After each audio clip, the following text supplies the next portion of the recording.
going to go ahead and give the medical disclaimer. The information provided is for educational purposes and is not intended as medical advice or a substitute for medical advice of a physician or other qualified healthcare professional.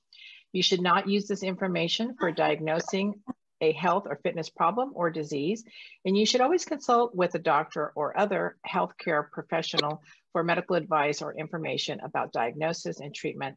The information in this presentation has not been evaluated by the FDA or any other medical body. All right. Good morning, good afternoon, good evening, wherever you are in the world. This is Dr. Doreen Arbo, and I'm your host on today's call. For those of you who don't know me, I'm a clinical researcher and an author of several books. Welcome everyone to the call, and welcome Clayton.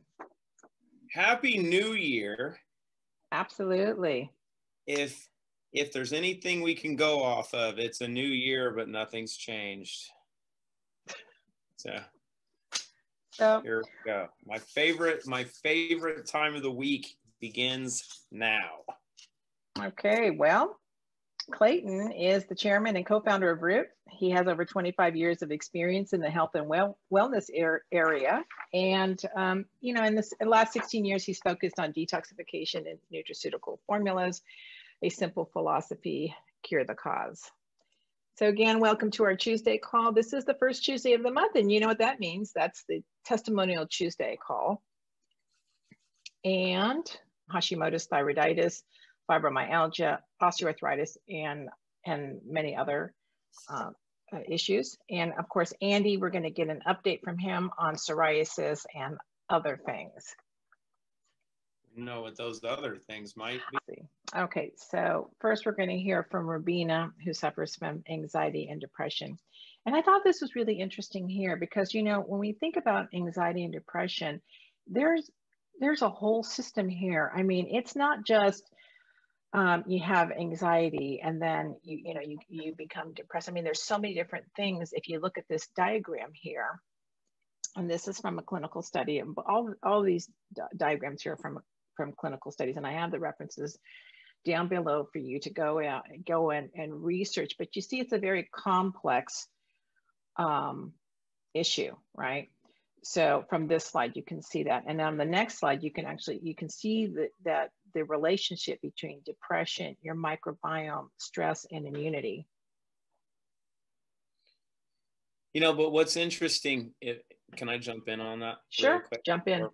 Before we talk to Rubina, because I've not seen this before. This is quite cool. But when you look at the core of depression and everything around it, with apoptosis and epigenetics and the neuroplasticity, the oxidative stress and inflammation, neurotransmission, the synaptogenesis and some of the other components on the bottom, not as much, but the rest of those are exactly the areas we hit on. And then when you look around the physical environment and how all of those affect the individual, it's funny that that's everything that we focus on.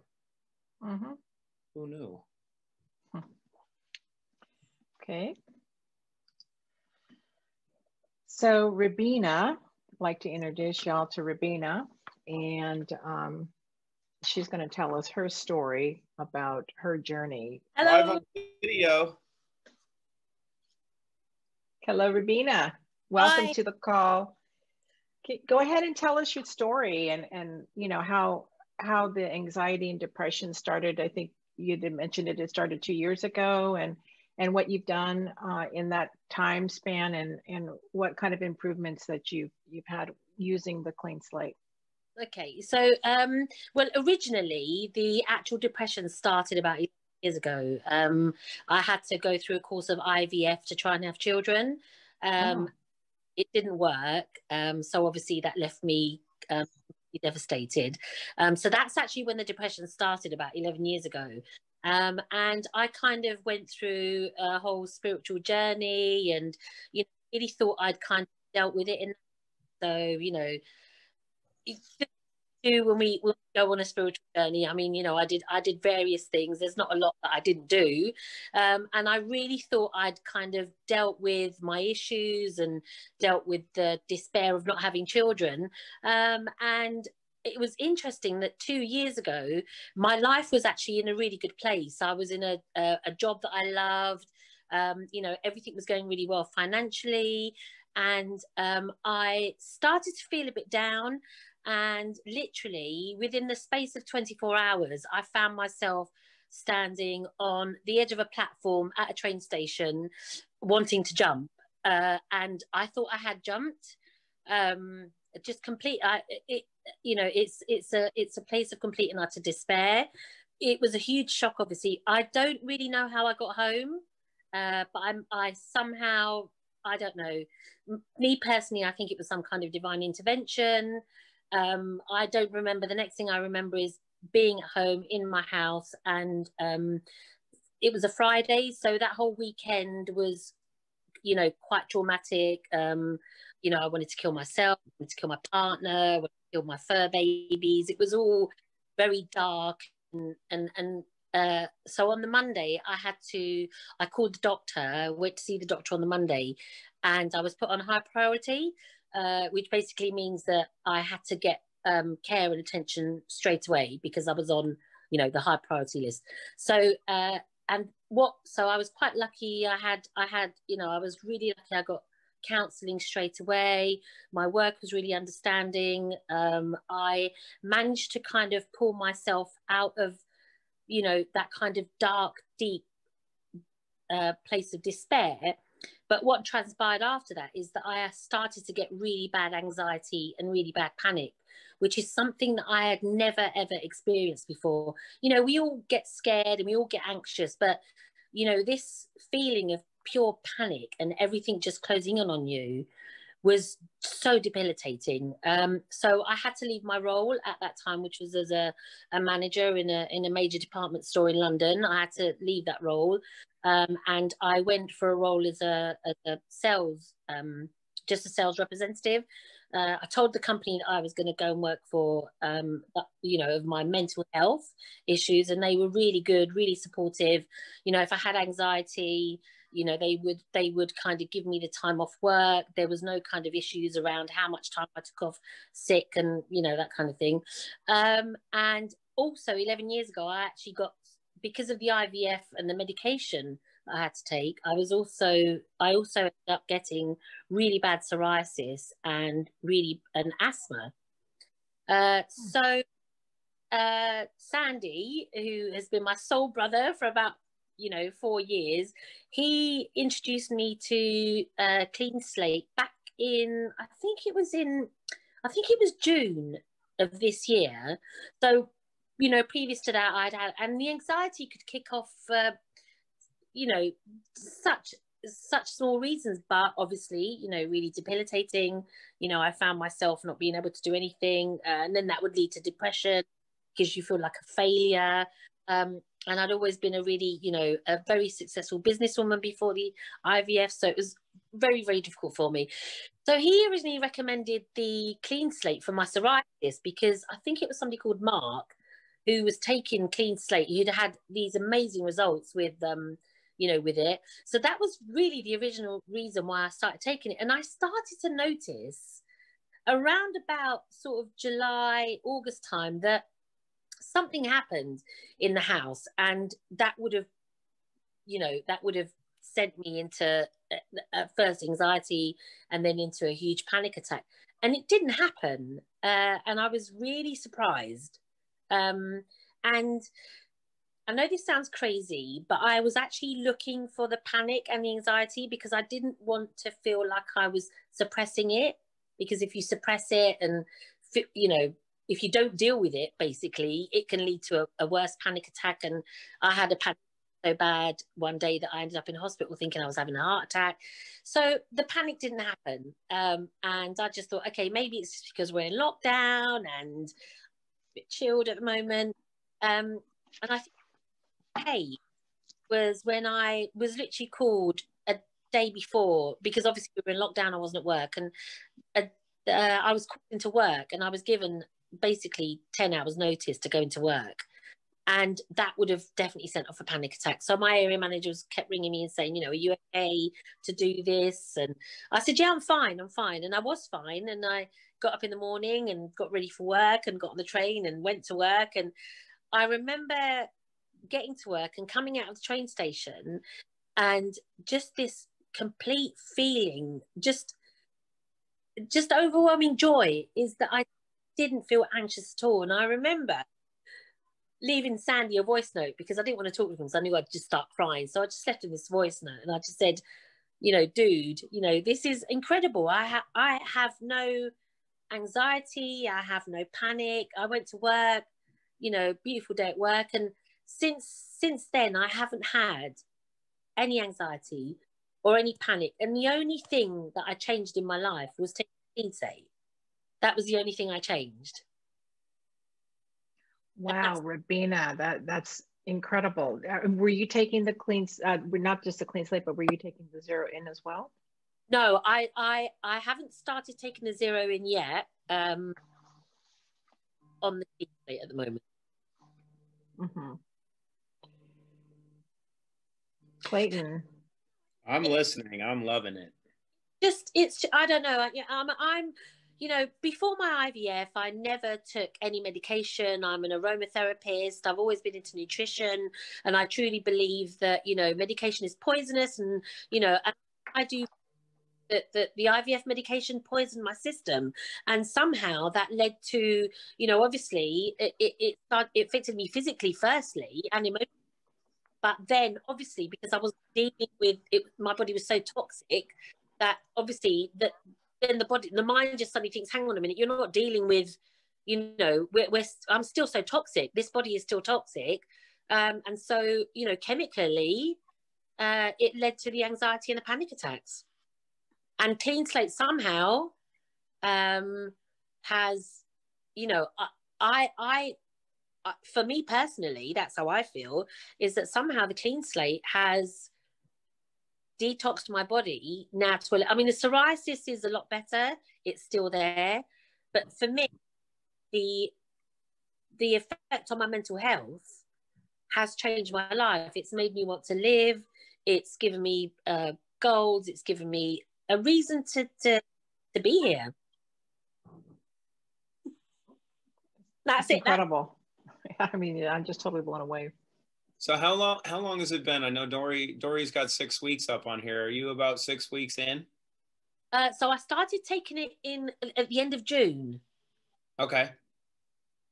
And I started to notice a difference probably at the end of sort of July, beginning of August. That's when I started to notice the difference. But my anxiety were bad. I mean, I could have a panic attack 2 or 3 times a week. And these weren't light. These are severe.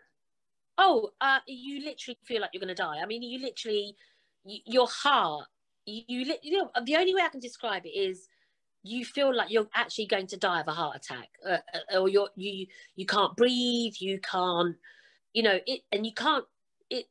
It's just, imagine the most frightened you've ever been. It's terror. So in that time, so when you started to see results, and then we go from August until now, what have you seen? How do you compare? I don't think you can go on a scale of 1 to 10, because it sounds like you're going from 10 to 0. That's yeah. But how would you explain that? Because this, I mean, what you're hitting on is a subject, especially here in the United States, that probably 20% of the population deals with. I mean, when we talk about mental health and anxiety and you know, how people manage stress and depression, I mean, this is a big topic, and it affects loads of people. And the fact that you haven't tried Zero In yet just amazes me.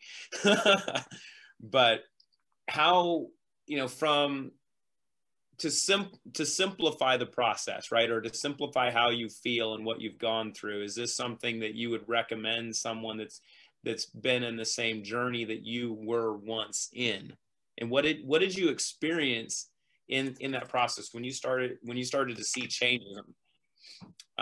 Were there any like detox symptoms initially that you felt a little bit worse, or did you just progressively kind of see the change? And also, I'm throwing like 12 questions at you, but what dosage did you start with and where are you now?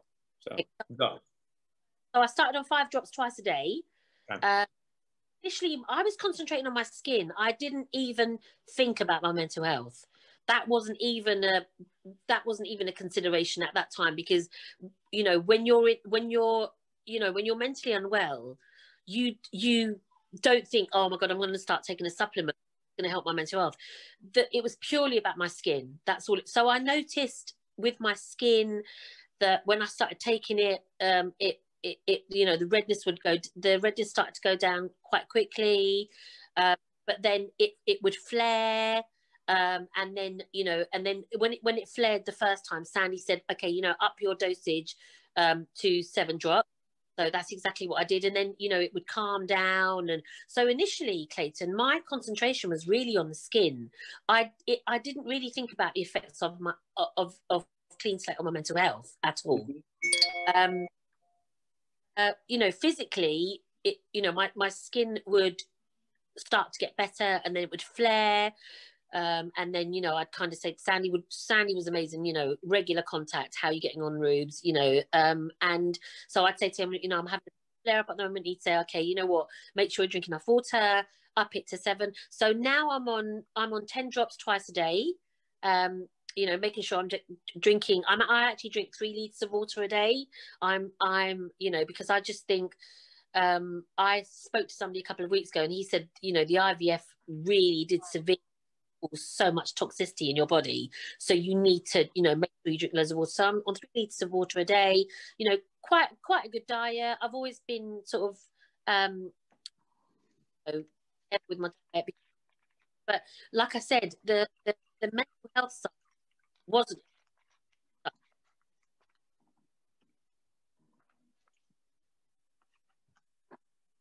I lost you for a second, but I'm trying to throw back the question that I wanted to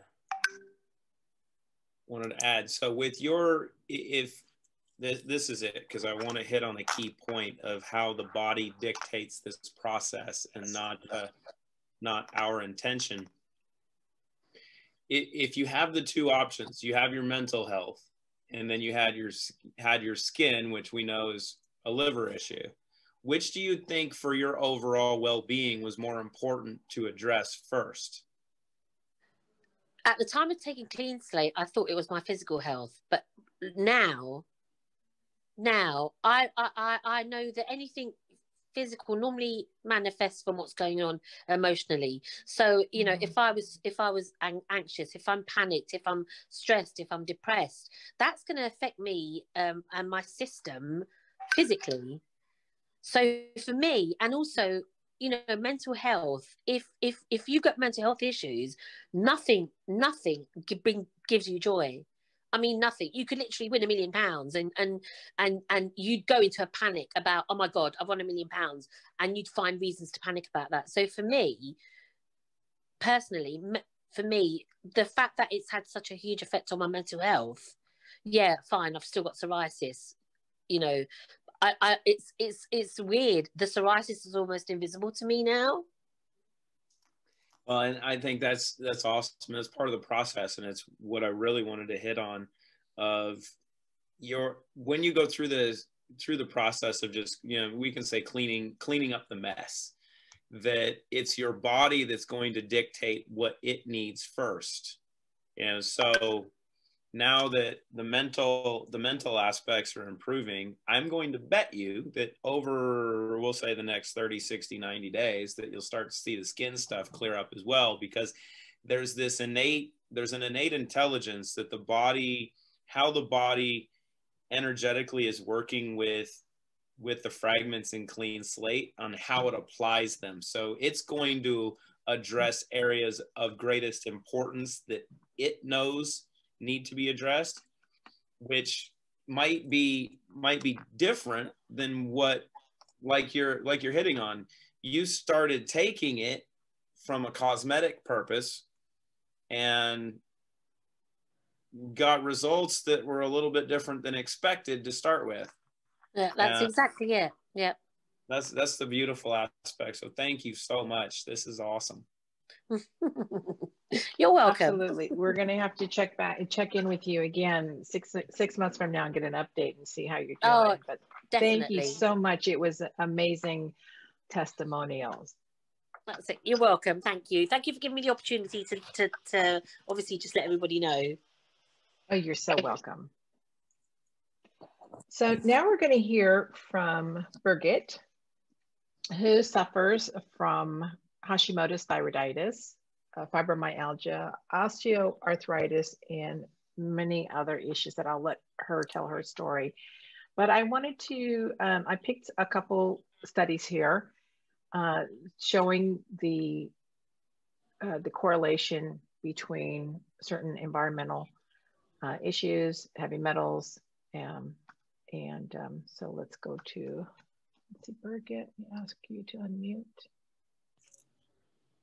What do we need to get her? Yeah, I got her. Hello. Are you there? Hello. Yeah. Hi. So Birgit, go ahead and tell us about your story and how, you know, what's going on, because I understand that you have a long history of things that actually go back from the time you were 18. I mean, were you diagnosed with Hashimoto's thyroiditis when you were 18 years old? Well, actually, not immediately. It was only when I was around 18 years old that I started to have palpitations. I was being sick a lot. My hands were trembling. I overall felt really bad, and I was extremely tired. What I had, the first thing actually that happened to me was when I was 14 years old. I got a severe allergy, but they never found what it was for, not up to now. My nose was runny all the time. So in that time, they gave me, oh God, what was it called? Injections with one or another cortisone to stop that. So that was a bit serious. Then a while later, I got onto that was less harmful for my whole body, that stopped the runny nose and the itchy eyes. Now, I think I was like 25 when they actually found that I had a serious problem with my thyroid. Luckily, there was a doctor that had done a thesis about thyroid, and at that time, that must have been around for the 90s, they didn't know a lot about the thyroid yet. And he actually had done his thesis for university about the thyroid, and he was the first one to notice that that was the problem I had. So he got me on L-tyroxine. What I don't know what it is with you, but you probably know. Yeah, probably similar word. Now, where do I go on? Actually, I've been suffering with that thyroid for quite a while. Then I've been to see a homeopathic doctor. Yeah, and he said, "Oh, you have problems with your liver." Right, that has never been proven until later in life. I went to see holistic doctors, and then they saw that that was actually the case. I also had at that time, when I was like around 25, I had severe eczema. That has gotten a lot better. I've got asthma. Now, what else? Asthma. The reason actually I started to take Clean Slate is because I read from a friend on Facebook that he was suffering a lot less from brain fog, and that was actually an enormous issue for me. I found it really hard to concentrate on anything, and that got worse over the years. I'm looking here what when I was 25, I also started on Prozac. against depression. I actually stopped taking that last year, and I have come to the conclusion that I don't really need it at all. I'm not depressed. What else was the matter? I have indeed fibro, leaky gut, adrenal fatigue, autoimmune disease, in short, parasites. I have been taken a tablet, Biotics Para, it's called, against the parasites during 1.5 years. It got better, but the moment I stopped taking these tablets, my diarrhea came back. Now I have stopped taking the tablets, and I seem to be totally all right with a clean slate alone. So it's obviously working against these little buggers too. What also has gotten a lot better for me is restless legs. I used to take naltrexone for that. When I take my clean slate, I don't need to take anything else for that. And I sleep a lot better because I had really trouble sleeping because of my adrenal fatigue. So yeah, I'm extremely, extremely happy that I found these drops actually. Well, tell us about your osteoarthritis. Right, I had with your knees. Oh yeah, I have this. Yeah. Two things. My knees have like my kneecaps are too small. The surgeon said don't get a oh, how do you call it in English? When they replace your kneecaps. A knee replaced. Oh, okay. Mm-hmm. Yeah, they can do the caps too, but they said it's risky. It could be that you end up in a wheelchair. So what happened is that actually nothing happened with his knees, but I think from always being in the wrong position, I have developed arthritis, we call it in Flemish. So my knees always ache. Yeah. Also, the gel has gone. The stuff that acts as how do you call it? The disc, the pad, isn't it? Yeah, the cartilage. The cartilage probably. That's probably yeah. They put in a gel. They put in a gel to sort of help that. But like Synvisc or something like that. Yeah. Hyaluronic acid, Synvisc, they can use. How is the clean slate helped with that? After a few weeks of using clean slate, I all of a sudden noticed that I didn't go ow, ow, ow when I got up from a chair. And that's something I had been doing for a few years already. Like when you sit for a while and then you get up, it hurts. And all of a sudden I noticed this doesn't hurt anymore. So I'm extremely happy with that. Also, my left hand, that aches, but that's only since a few months actually. And I couldn't pick up stuff with it anymore, like a plate full of food. I couldn't pick that up anymore. That's also better. I still feel that it aches a bit, but I can pick up stuff again. So I'm extremely, extremely happy. When did you start the clean slate? Not long ago. I think a month and a half ago only. Actually, after 3 days, I already started noticing that my brain fog had gotten a lot less. I could focus a lot better. There was something else I wanted to say about. And then did you start taking Zero In? Also? I started and I completely forgot about it because I take loads and loads of supplements, and I sort of forgot them. So I'm gonna start again, definitely. Yeah, have to start that again. Oh, something else that I forgot to note is very important. In the winter, I always have to take tablets because I have inflamed sinuses, and that has gone too. That's over. All of a sudden, I noticed that I hadn't taken a tablet in a few weeks, so that also went really quickly.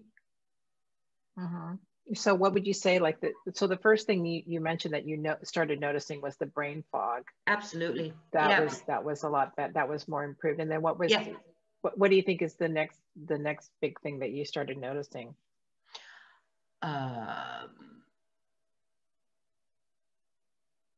Something I forgot to mention actually.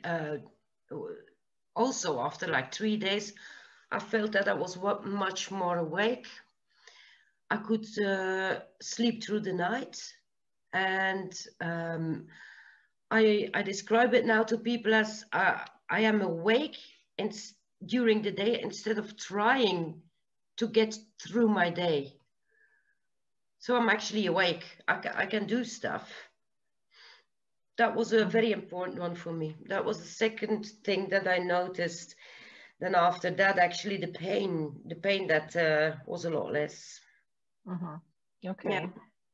That's great, because, like, you know, you're just starting out, so it's going to be really interesting to see what's going to happen from this time forward, say six months from now or 9 months from now. Hello. Welcome to the call. So Marcia's going to talk about ADHD. Oh no, my phone, I need to get my charger. Hold on. Oh, so she can't focus. I see how she's going. How original. It was planned. It was planned? Okay. Yeah, totally planned. Right, okay. So I just, first of all, I just, pulled some of these studies here to show the connection between ADHD and the heavy metal connection. So there you go. The floor is yours. Okay. So Django had his MMR when he was 1, and I think it affected him. At the time, I knew he stopped eating most things apart from penne pasta and fish cakes for about 4 years. It was a bit of a nightmare. And then 2 years ago, he was diagnosed with ADHD. Well, we realized he had ADHD. The diagnosis has only happened recently, actually. And through all the reading that I've been doing, I started reading that there's a lot of metals in autistic children, and my brother and my nephew are both autistic. And I know that autism and ADHD is supposed to be related. So I thought, and around the same time I had a chat with Sandy, and Sandy mentioned this clean slate stuff and how it detoxes the body of heavy metals. So I thought, well, I'll give it a try. And I bought some. I think I had ADHD as well, or have ADHD. I had been thinking that for the last couple of years. And then as soon as I started taking the clean slate drops, I did start feeling much less chaotic. So maybe it was just heavy metal poisoning, or maybe ADHD is heavy metal poisoning. Yeah, and a month later, I started taking Zero In as well. And yeah, I feel amazing, to be honest. It was actually in August, when I went away, our family went away to Portugal for a week. I've got 3 kids, and my partner mentioned at the end of the week to me that I didn't lose my temper for the whole week, and I hadn't even noticed. I just had a really great holiday. And it was only when he said it that I realized that normally, at least every other day, I would totally lose my shit with the kids, at least once. And yeah, it was when he pointed out, wow, I haven't lost my shit for ages. I thought, wow, this stuff's really good. It's doing something. So then I decided to get some for Django. And yeah, Django can tell you what he likes about it. Okay. Well, I think this clean slate stuff has been really helping me, like making my head feel clearer and less chaotic, as my mother said. And I've been concentrating much better in lessons, as another example. And I've been finding it easier to I sleep better, for example, and I find it easier to wake up in the morning because I have to get up very early because I end up having much more sleep because my head is much less chaotic. Wow. Yeah. That's amazing. Django, how old are you now? I'm 12. All right. So have you made your routine on your own that you know when you like using Clean Slate? And are you using Zero In yet too, or no? No, not yet. I might start taking it though. What do you think, Mum? Yeah. I mean, we do have kids that are on it as young as 8. Isn't that right, Clayton? Yeah, we have 8-year-olds that, and especially in this environment where there's a lot of homeschooling, they absolutely love it.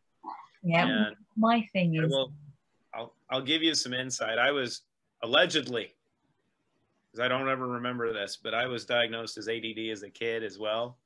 But I honestly, from my perspective, I was never medicated, but my mom did a really good job of keeping me busy, right? If I competed in multiple sports, my schoolwork was great because I was usually worn out, right? But it's understanding that it's more of a gift when you know how to use it, and it comes in time. Usually we don't, it's more of being high functioning than it is you can say a disorder, but being able to now, hyper focus, clean up some of the blockages and allow you to become more of what you're capable of becoming is kind of cool. So the sleep part is one interesting aspect. How, after what period of time when you started using Clean Slate, did you notice that you were starting to sleep better? And do you recall your dreams now? I don't really recall my dreams, but it wasn't too, maybe a week or something after I started taking it. Probably, I can't really remember that well, but probably that. I started to sleep better because I was thinking about less, basically, you could say. Because usually my mind's really cluttered and thinking about 10 things every second.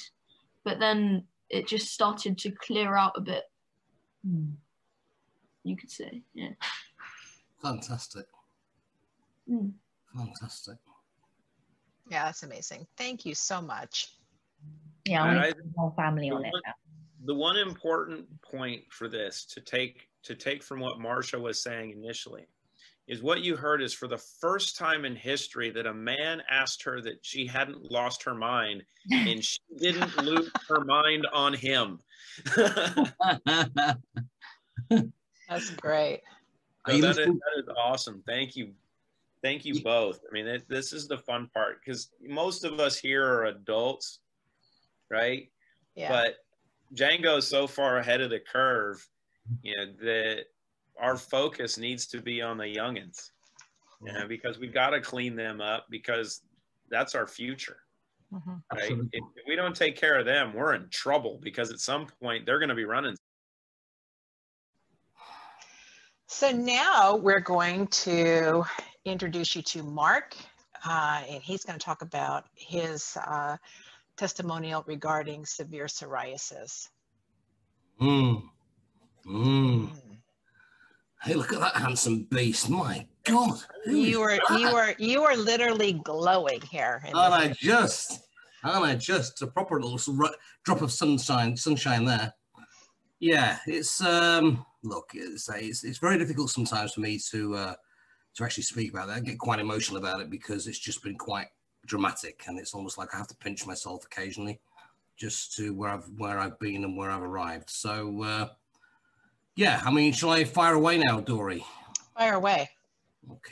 Okay, right.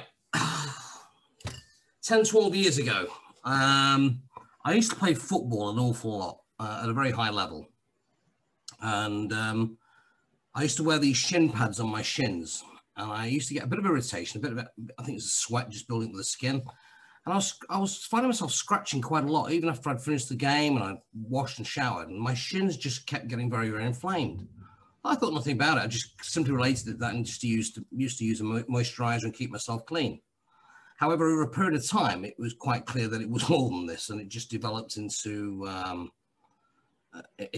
what is now I know now as psoriasis. I just thought it was just skin irritation. I was wearing different clothes and checking my washing powders and all this sort of thing. But it became very, very, very, very scaly within about 6 to 12 months. And I started to itch and scratch, and it started to move around my body onto my elbows and onto my hands, other parts around the back of my body. And obviously, I was diagnosed by a dermatologist having psoriasis, told categorically there's absolutely no cure at all for it. It's an autoimmune. Well, they didn't actually say it was autoimmune at that time. They just simply said it's just incurable. You got to learn to live with it, keep it moisturized, look after it, use some more steroid creams on a regular basis. Well, speaking about your creams, this is what Mark had to deal with on a daily basis. Absolutely, got it. I'm glad I kept this photograph. I really am glad I kept these photographs, because it's a real stark reminder, because I was literally, I got to the point where I'm a bit of an anti-pharma. I don't like doctors and I don't like pharmaceutical prescribed drugs, but I was having to take all this stuff. And I kept looking at different options and people making different suggestions, and I was trying literally all of them, because the psoriasis just exploded on my body and it was really getting quite embarrassing. I became quite embarrassed about the whole thing. And then I came over to live in Cyprus. I wasn't able to wear shorts or everything because I was too stigmatized by it. And the sun and the sea actually irritated it even more over here. So I kept buying all this stuff. I took a trip to the Dead Sea in Israel. I lay in the sea for 2 weeks just to simply see if it would help. And it sort of did, but not for long. But yeah, I bought every product you can imagine known to man, and I was prescribed by dermatologists. I would say 50% of what you see there. The rest of it was down to my own abolition. But the way the health system works over here in Cyprus, I'm having to pay for all this stuff myself. And, you know, I could have bought shares in a company, quite honestly, for what I've spent on this. But yeah, so yeah, I was doing all of this every day, absolutely every day for the best part of, well, certainly 10 years I was using an amount of stuff, but certainly the last 2 or 3 years I've been using all of this that you see on the screen now. So that was how it all started. That's where it all really sort of became noticeable to me that I got psoriasis. Very grey, very scaly. If you scratch it, it got worse. If you didn't scratch it, it just sat there looking ugly. So you had to keep it moisturized to try and take that grayness down. And dullness about it all. So I kept doing that, but then you couldn't help but scratch it. It was unavoidable. And then it used to bleed. And then the next day I'd look at it and it was spread all even further. It became even worse. The last 12, 18 months ago, I went to bed, woke in the morning, found my legs had swollen quite dramatically, and ended up in hospital 24 hours later, being told that I'd either got DVTs or, oh crikey, what's something else. But anyway, they said there was a possibility of me having my leg amputated, or both my legs amputated. Well, in this wet face here, you had the cellulitis here. Absolute cellulitis throughout. That's a section of my leg across my shin, but the whole leg was infected, and that's why they put me in a course of charcoal down the middle there. Coal tar and charcoal. So that took the inflammation down. To be fair to the coal tar and the charcoal, it took the inflammation down. But when I was after that, you can see the dryness and the scaliness of the skin afterwards on the third photograph. That's how I was left. And it was, I have to tell you, something you can't explain is a sensation. It was my legs were on fire. They were just about to, they felt like they were going to explode. There was like an internal itch that you couldn't scratch, but it was just burning all the time, even at that third stage there. So whilst I'd sort of got to a safe, then it just became dry and scaly, but it seemed to spread. It was going further up my legs, and then it became red blistered and a rash. And it was just ugly. It's just horrible. So the red rash, this was actually after you had been in the hospital. This happened afterwards, right? Yeah. I mean, you know, from my point of view, don't get me wrong. I was thinking, whew, compared to where I've been and the threat of losing my legs, I can live with this, I think. No, I can't. Yes, I can. No, I can't. And then well, you probably thought you were getting better, and then all of a sudden you're getting, you know, like it's coming back again, right? Absolutely. And then when it went from the rash, it became a blanket rash. It all turned red raw from literally my ankles up, as you can see on the third photograph. And that was literally from my ankles up to the top of my thighs going towards my groin. And at this point, this is actually when you started with Clean Slate. Is that correct? Absolutely. At that point, I jumped in with Clean Slate because I was introduced to it by a wonderful German man, and Thomas. And I said, okay, here we go, another bottle to add to the collection. I will be the museum for psoriasis. Let's just put it on the side there and give it a go. And literally, you can see my elbows from starting after 3 weeks. My elbows returned from that to that on the latter picture than now, and the arm and elbow clean. If you look closely at the skin, you can see obviously for what my body's been through, there's going to be a bit of pigmentation damage, you know, and it will take time to recover, and that will happen. I mean, again, during this 3 weeks, if you saw all the blistering down my arm, down my forearm, it was. I was told I'd have to have laser treatment to get rid of the discoloration in my skin, which again didn't enamor me particularly. So this is where I've gone from that grey, clumpy, horrible, scaly clump to now a smooth arm that I still look after. I still obviously I take my Clean Slate, and every day it seems to improve. So yeah, and that's my tummy. Oh, you've not put my Adonis picture on, Dory. Oh, sorry. You know, Peter Andre Cypriot, I taught him everything he knows over here. So yeah, obviously I was overweight. I got to the point I was sympathy eating. I was just eating. I think it was shite. I just had enough now. You know, I'd virtually given it the battle, just carrying on with my work, and that was it. But it started to blister on my stomach. And that to me became really quite worrying because that's pretty close to your organs. Okay. So I'm thinking, what the hell is actually going on here? I'd really lost direction. So I carried on at this time with methotrexate, which is obviously, as you know, is a form of chemotherapy. And I was on about 15 to 20 milligrams a week. And it seemed to help with the legs and get rid of the stubbornness of it all. But I didn't like the fact I was taking something that was smashing my liver all around the room. I was taking folic acid to balance it off, and oh dear. Real rocket science. Then it turned into this, literally after 3-4 weeks of taking Clean Slate. So my legs and my stomach seem to improve quite dramatically at the same time. And then the third one is, making strides towards my Adonis. We took this picture yesterday. Yeah, we did. Look at how much your waist is leaned out. And it's crazy. Yeah. I mean, I have lost, during the Clean Slate journey, I think it's fair to say that I've probably lost about 15 kilos as an average. I went right down to 20 kilos, but then I started to celebrate in my glory and think, I'm going to have some cake. And I just, you know what, I can be naughty because I'm taking my Clean Slate. I'm taking my Clean Slate and it's balancing off. I'm going from, as I've said to Dory and I've said to a lot of people, I live my life on percentages, 85% good, 15% bad, without the alcohol. So, I've seen that tremendous improvement, and it is not just about, I think I've said before on previous chats we've had, look, the skin and the damage to the skin is awful, but it's the psychological scars. It is absolutely, there is a point. I can understand why people jump off a bridge or do all this sort of stuff. I can understand it. I'm too much of a coward to do that sort of stuff. I'm just, I'm not going to do that. I'm too selfish about my grandchildren, but, so it is the psychological scars, the physical scars, and to be able to see myself like this today, and it's the photos are one thing that Dory's been kind enough to share with you all, but I'm here showing you face up that it's how I am today, and it's just getting better and better. So and there's my legs. These are amazing. Run, Forrest, run. But look, yeah, I mean, I don't know.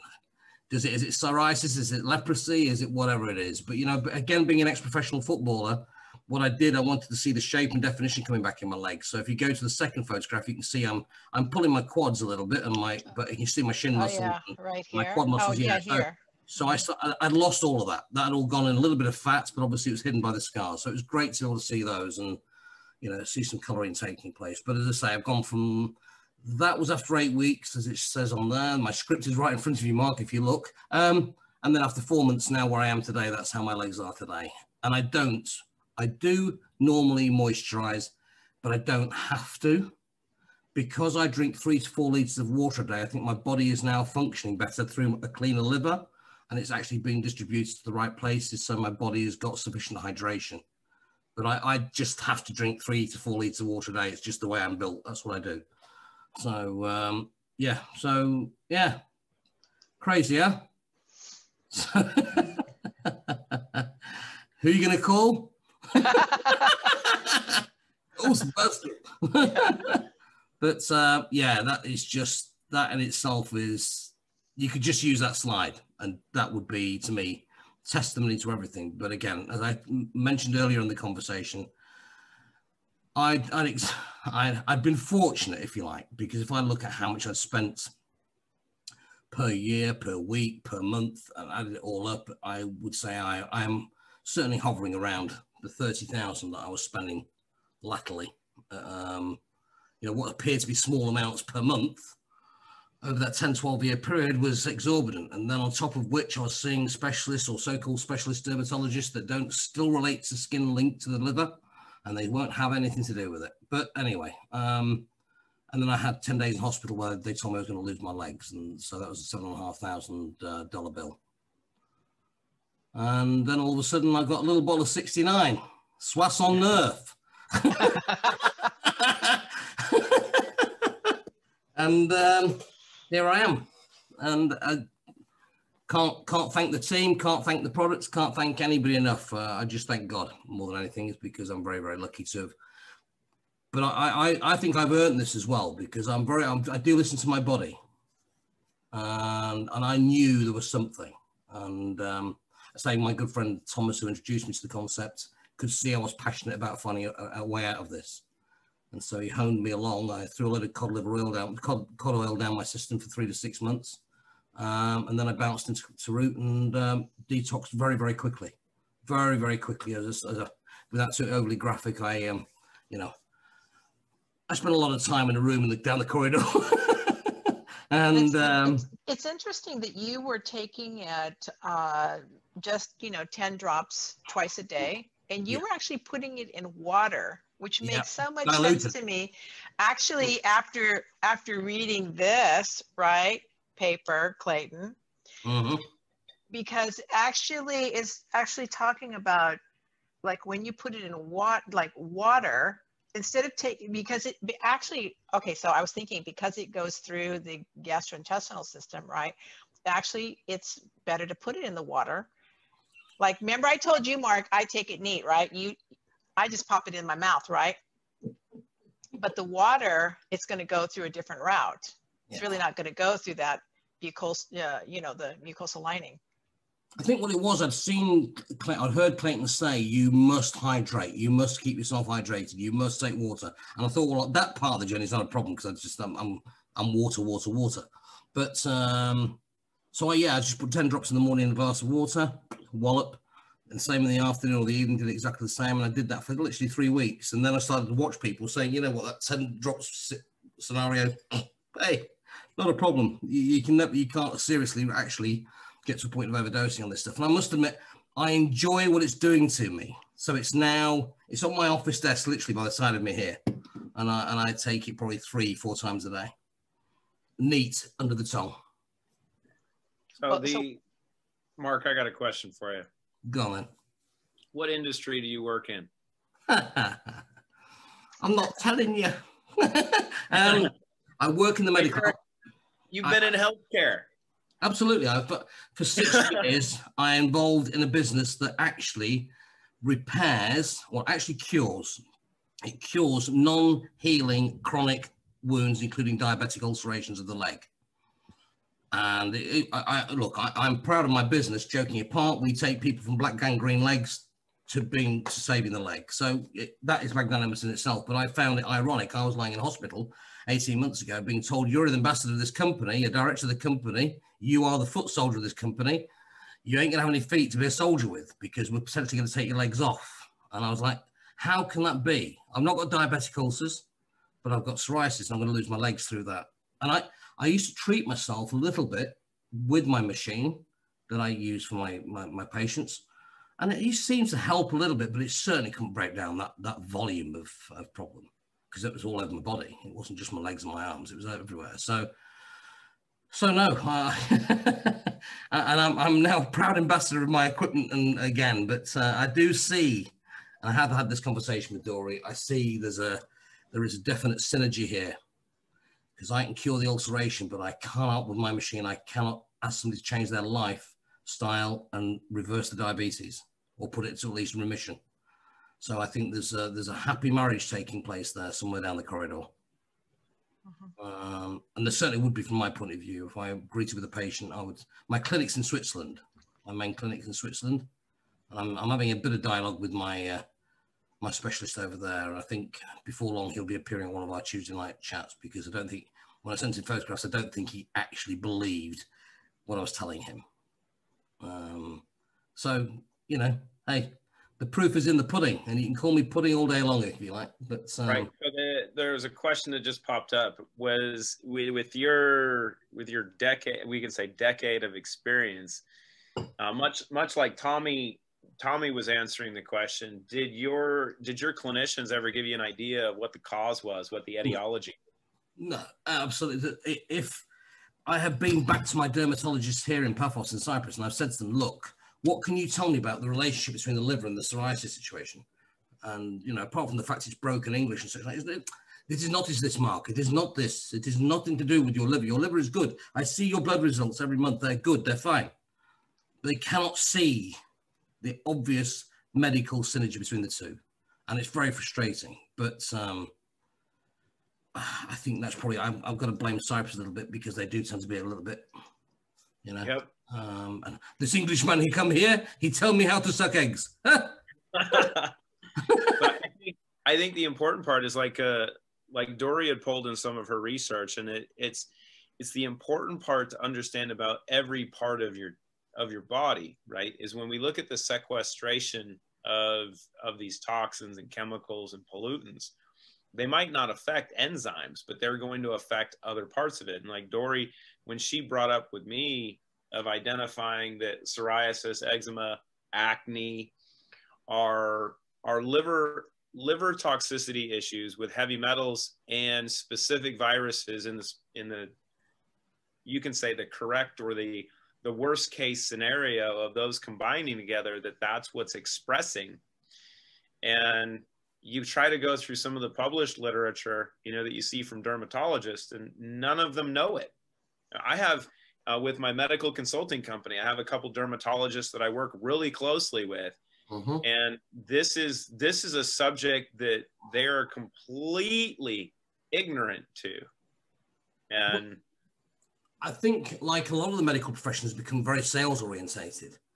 And if you for 1 minute appear to be hitting their bottom line on GP gross profits, woo, they're going to bat you away all day long.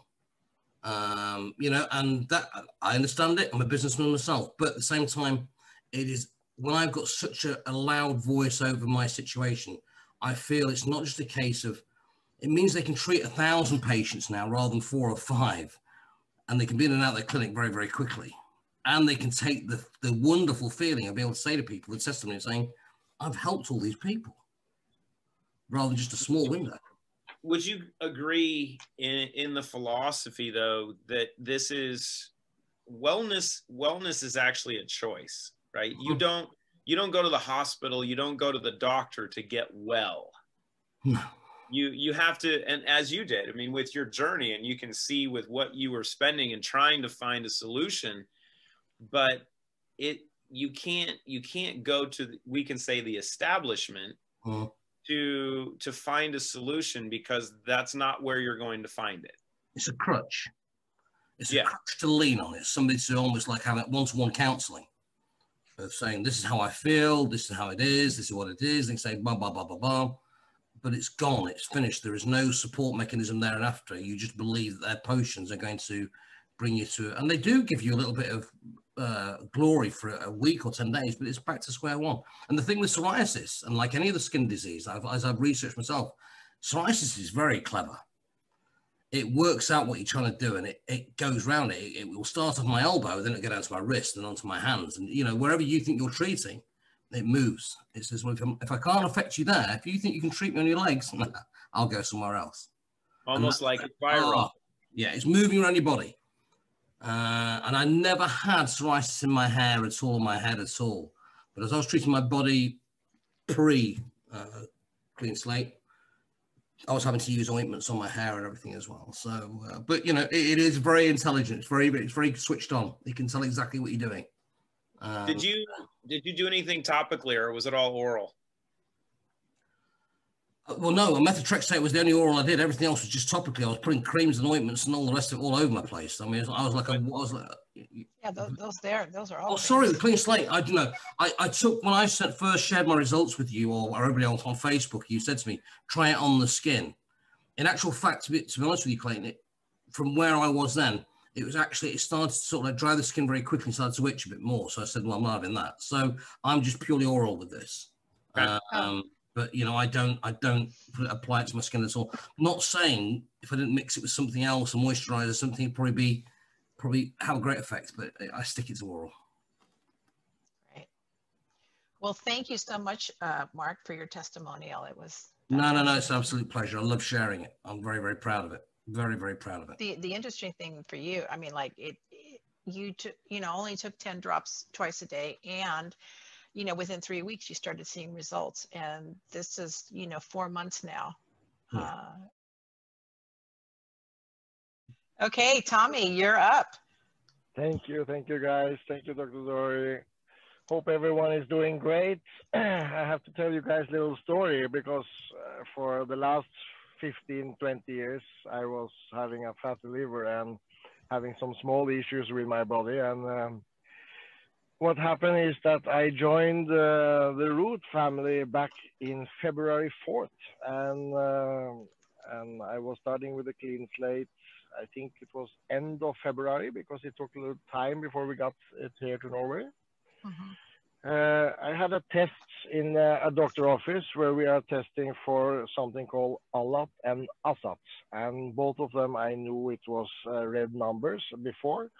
Let me just stop you for a minute, because I want them to see what the what they mean. So I made a slide here that shows, like, for the ALAT, which so we have you said the ASAT and the ALAT. So these are two tests. One is to see, like liver, when the liver is injured, this is released in the blood, and then also when the liver is damaged, the ALAT test is when the liver is damaged. That's also releases these enzymes into the blood. So go ahead, continue. Thank you. And what happened is I started with a clean slate as I said, in the end of February, beginning of March, and I had a test in the doctor office, and it showed that I had, of course, a wrong level when it comes to the ASAT and ALAT. So I continue with the clean slate. I double the doses for almost, I think, about 3 months. I go back in June and had a new test, and I think the test results show itself, if you ask me. So now we're looking at your ASAT test, and you see here it was 48. It needs to, and it's already, it was down to 29 after 3 months. And the green zone is where you're perceived to be acceptable, the safe, correct? Yeah, exactly. Within safe this zone. The safe zone in the range. So that's really substantial. So not only did you get into the safe zone, you dropped down to the bottom of it in a hurry. Correct. Within How 3 did you months. feel? I feel great, to be honest, because I have a clean slate to thank. And I also have to add that my wife is using it and my 3-month-old child is using it. And I have to say that my wife started the same time as me. So when my son was born, I think he was toxic free. I don't think he have any heavy metals or anything in him. And I think also that it shows that he's a healthy boy, if you ask me. And you've seen some of the reports. You had some of the data back on the young one, right? That he's a little more functional than most. You know, when being reviewed by his pediatrician. Correct. When he had his first 6 weeks checkup with the doctor office and stuff like that, and the healthcare. The lady was saying that he was very strong. He was lifting his head. He likes to stand. He likes to follow what you're doing, and he's looking at you. And that's already after 6 weeks. And she was so amazed how focused he was already at that time. That she was wondering what kind of amazing kid this was. And there's so many key points to that your wife was using this during pregnancy, and is the little guy getting his own drops, or is mama taking her own, and then is he getting it through feeding? Nope, he's getting 1 drop every single day. Happy babies. Yes. So tell me a little bit more about you with your experience, because you said you doubled your dose. And you know, in our groups, we have, I mean, and all throughout Europe, we have people using 2 to 3 drops and getting some pretty significant changes, while others increase their dose and they start to see some really accelerated changes. So what was your experience like from the start up until June, and then with how you're doing now? I go back to the original amount. I'm down to 10 twice a day.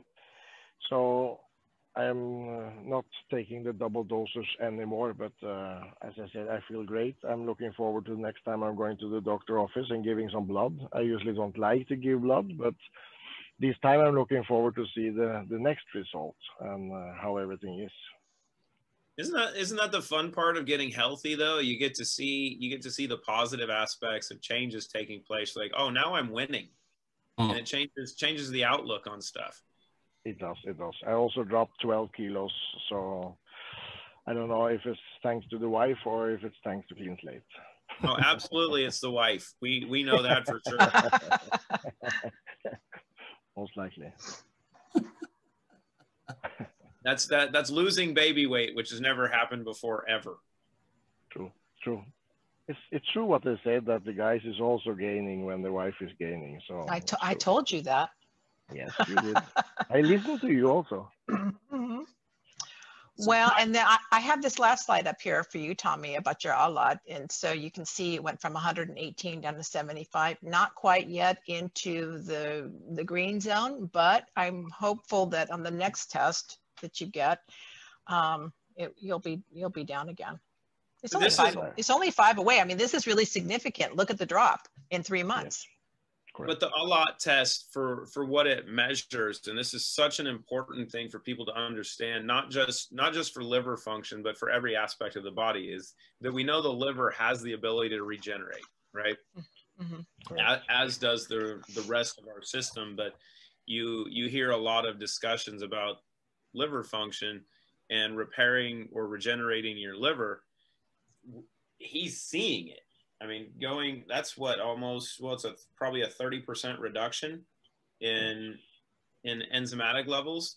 So he's clinically watching initially the removal of what was causing the damage, but then also watching the repair process take place.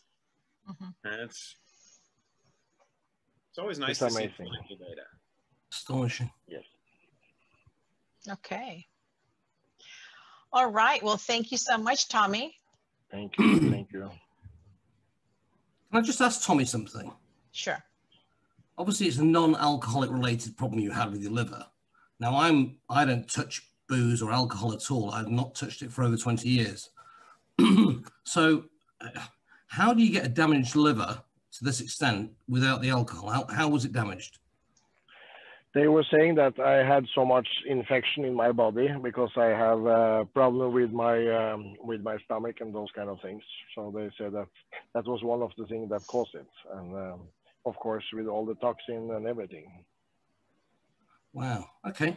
Just press the red, flew up a red flag for me. There I am trying to behave myself and keeping off the alcohol, and all of a sudden, through behaving yourself, you can cause just as much damage. You know. So if that's the choice, where's the wine? Yep. Well, and this is the important part, right? Of what was the cause? Toxicity. Yep. Clean up the mess. Everything else, and you got to look at your liver and your kidneys just like muscles, right? They need some work. So if you try to live healthy all the time, your organs are going to get bored. You got to give them some work. So this is water, not vodka. Don't judge me. And Yes, Tommy, you also were on some proton pump inhibitors. Is that correct? Yes, correct. I eat that every day because of my stomach. I stopped smoking 12 years ago, and after that, my stomach gets very upset, and I have this inflammation in my where the food is going down. In your esophagus. So I have cut down. Also, I took 2 tablets in the morning and 1 in the evening. So I cut down on 1 tablet, and I cut down on the other one in the morning. So I only take 1 every day now. Awesome. Yeah. Great. Today we have 3. Teresa will start us off first with gadolinium poisoning. We have Tracy and Lori with Lewy body dementia, and Deborah with multiple sclerosis. Oh, what? We get to talk gadolinium today? Well, okay, Yeah. so first of all, I'm going to just do like a very brief on gadolinium, because we're going to save that for another call where we'll do a full-blown gadolinium presentation. Oh boy. Okay, but we're going to start with Teresa first. Okay, so are you ready? We're ready. So so hang on one second. So gadolinium, let me just introduce you for a minute. So gadolinium is a rare earth heavy metal and is toxic to humans. It has a paramagnetic properties, which means that it becomes slightly magnetized when exposed to a magnetic field, and is commonly used as an IV contrast agent for MRIs. So gadolinium-based contrast agents basically helps the doctors to see abnormal tissues in magnetic resonance imaging, which is what MRI stands for, with more detail.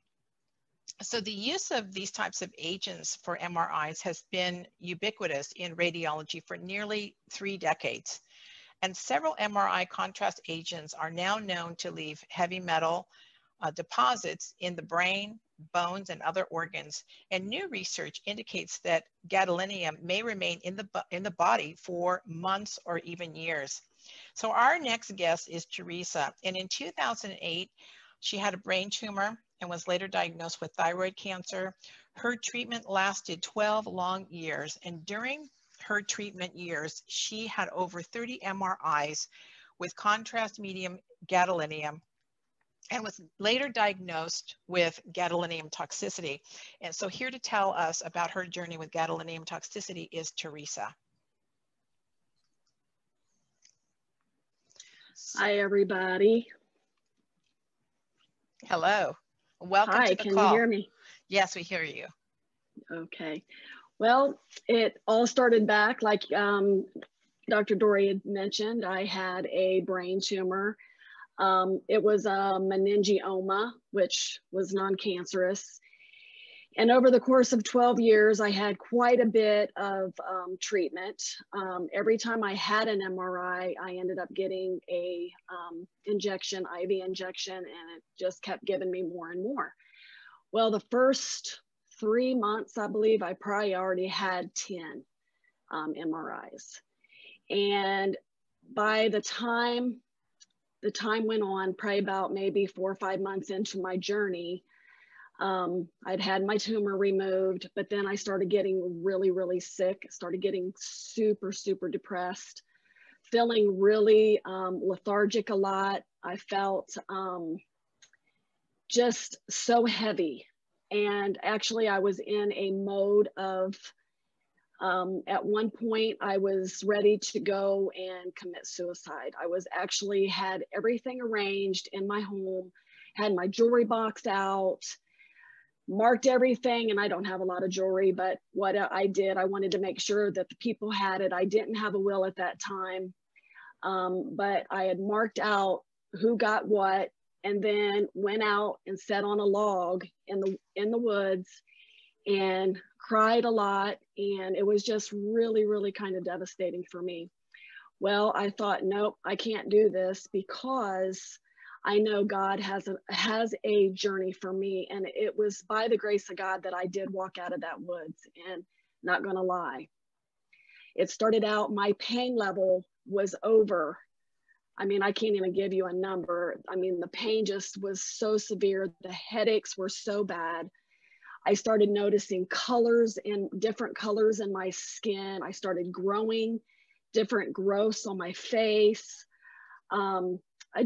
It was just devastating, because like I said, I could not get my health back. And it was just, my eyes would get real red, and they would seep like gritty, grindy stuff out of them. They would get red and bloodshot. I couldn't hardly see. My vision changed. My whole personality, to be honest, changed. And as the years go by, here it is, we're going to take you to 2015. I was so sick. I'd already been diagnosed with that brain tumor, like I said, had it removed, had a thyroid cancer. And I believe that the thyroid ended up getting removed, and things got really bad after so many MRIs. So I got rid of all of that. Well, the doctors couldn't really distinguish if it was the thyroid, if it was they said I was having seizures and all, I mean, it just, the list goes on. But anyhow, I went to a naturalist, and he gave me, a handful of supplements. And I probably lived like that for probably about maybe a year. No difference. It was no difference. And I just kept, doing what I could do to get me through to the next step. Well, then I moved here to Nashville, Tennessee, and it seemed like that the weather changed a little bit for me, and it was really nice. And I was around my grandchildren, and it seemed I was pretty happy for the most part, but not really. But the pain was the worst thing for me. It went down into the tissues, into the bone, and it just felt like you couldn't touch me or I would break. That's how much pain I was in.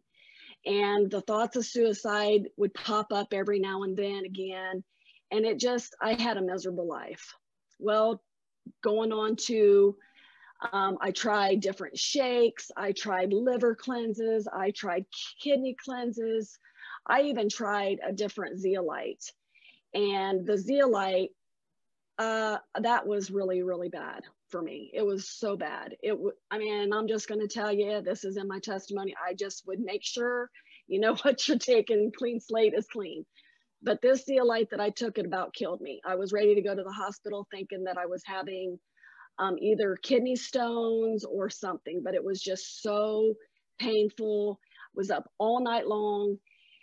And so Kathy Joe, which is here, she called me and she says, "Hey, Teresa, I got something for you to try." She goes, "I want, this is really working. It's helping getting toxins out, helping getting heavy metals out." And I said, "What is it?" She says, "Well, it's a zeolite." And I said, "Oh, no. So I said no. And during that time of about 30 days or so, I was so miserable with pain, with just brain fog, and just not being able to know where I was at from one minute to the next. And I had a lot of responsibilities with taking care of grandkids and doing all kinds of stuff. So I couldn't think from one minute to the next what I was doing. So I decided, okay, Kathy, I'm giving in. I'll try it. Because at that point I was pretty desperate. And so I called her and she said, "Okay, just, You know, she showed me exactly what to do. She's been there with me. So I signed up, I got my bottle. I was so excited to get the bottle. And I took, actually I took 3 drops and I thought, oh, I can't do that. So I backed off to 2. I was on 2 drops for probably about a month, maybe a month and a half to 2 months. And every time I tried to get to that 3rd drop, I just started getting some pains and just some discomfort. So I backed off, went and stayed on it. And then I thought, okay, I'm feeling pretty good. I'm going to go to that 3rd drop. Then Zero In came in, and actually Zero In helped me to cope with all of the discomfort that I was actually going through. So not only is it help you keep focused, it actually helps you stay focused and concentrate. And then, believe it or not, I think it really kind of helped me a little bit with my pain. Well, about probably 2 months to 2.5 months in, I was feeling amazing. I thought, holy moly, this is just, I've not felt like this in years and years. And the pain was going away, and I wasn't getting those headaches, and I was able to focus on what I was doing. And I'm going to just tell you guys, I am so over the top with this stuff. I don't miss a dose. I might miss a pill, but I do not miss a dose of Clean Slate, because matter of fact, I'm now on 10 and 10 and loving it. And every now and then in the mid-afternoon, I may take about 3 or 4 drops, just because I guess I tell myself, I just want to get rid of this stuff out of me. So that's kind of what it is. But it's changed my life. I have my life back. I feel like I've been back to where the brain tumor started, and I am moving forward. Now I do all kinds of stuff. I clean houses, and I can stand up, the stamina, I clean them, and I'm a very good cleaner. I'm a nanny, and I am en route. So it is just simply amazing. Clayton, I just want to thank you, and Dory, I want to thank you for having me. And this has been an amazing journey for me. It has definitely given me my life back to where I can actually feel like I am a human being again. So I just want to thank you. Ruining my beginning of the day. There's a couple comments that are sharing the same things, because I'm trying to hold back tears right now, and I know there's a few people who aren't.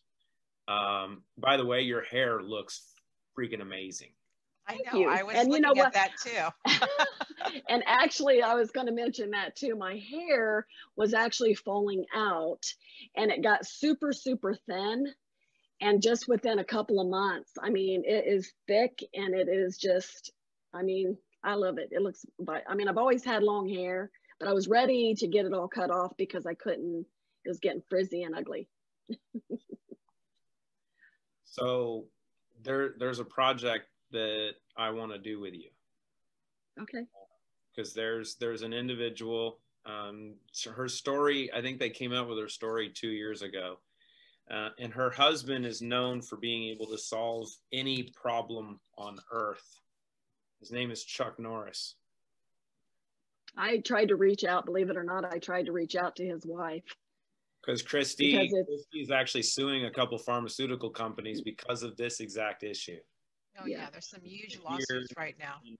And I've had so many, over the last few years, I get so many emails from people asking about gadolinium toxicity. Well, the muscle, and also the muscle spasms and the tingling and all of that, the neuro part of all of this is just, all of that has went away completely. I don't feel any of those. I don't get it's just been, I mean, this product has been my savior. And that's no lie. I'm not putting that mild. Where in Nashville are you? I'm in Pegram. How far is that from Nashville? 25 minutes. How come you haven't come to Brentwood? Well, that's a good question, because I've been to Brentwood several times, and I just haven't been to the office. Yeah. What? I'm going to come. I'm going to come. Seriously. Come on. Okay, I will. everyone has an open invitation, but you're here and you have these kind of responses. And how come we haven't had a chance to hang out? Come on. Well, I'm a busy woman, and I'm even busier. I'm even busier now that I am better.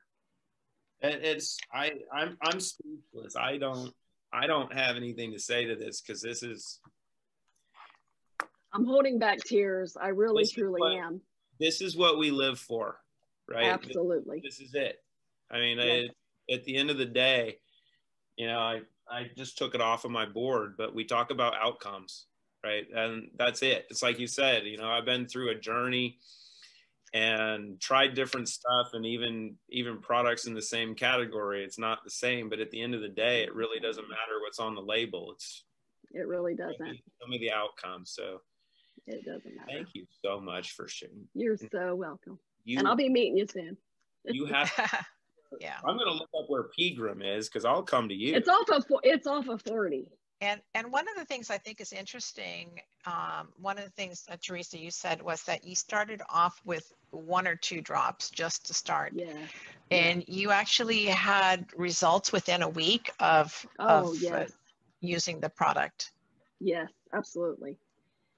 And then it just kept getting better from there, Dr. Dory. I just can't, I mean, and like I said, I took it slow, because a lot of people with this stuff and it passing through it, I mean, and I'm not going to lie, it kind of hurt a little bit. Discomfort, I guess I should say. But when I started taking that zero in, oh my goodness, I didn't hold back then. That kind of just brought you up to your happy place. Yeah, it brought me to my happy place. Mm-hmm. Yeah, that's what I like to say.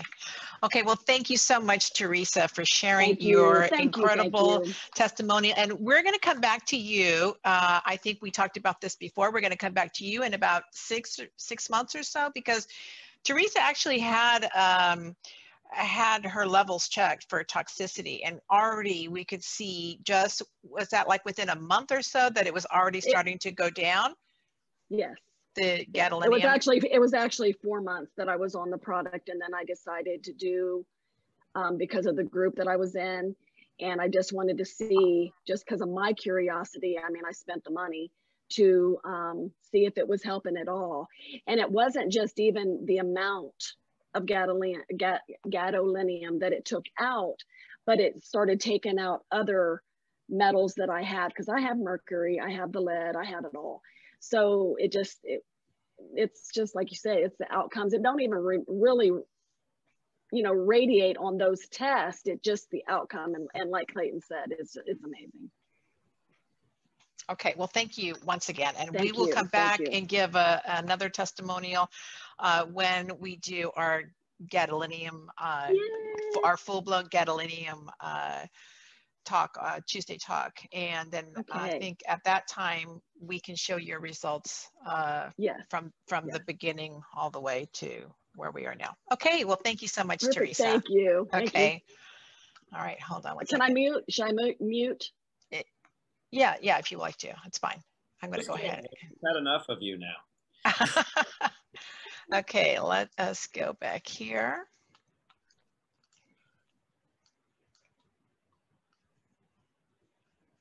Okay, so here's the question, Dory. Why did you have Teresa go first? I mean, seriously, can we beat that? I mean, this is gadolinium toxicity is one of the biggest issues faced in the freaking, not just like from a wellness standpoint, but the entire radiology industry. Gadolinium toxicity is something that is so bad it's not even discussed, because they don't have means of remediating it.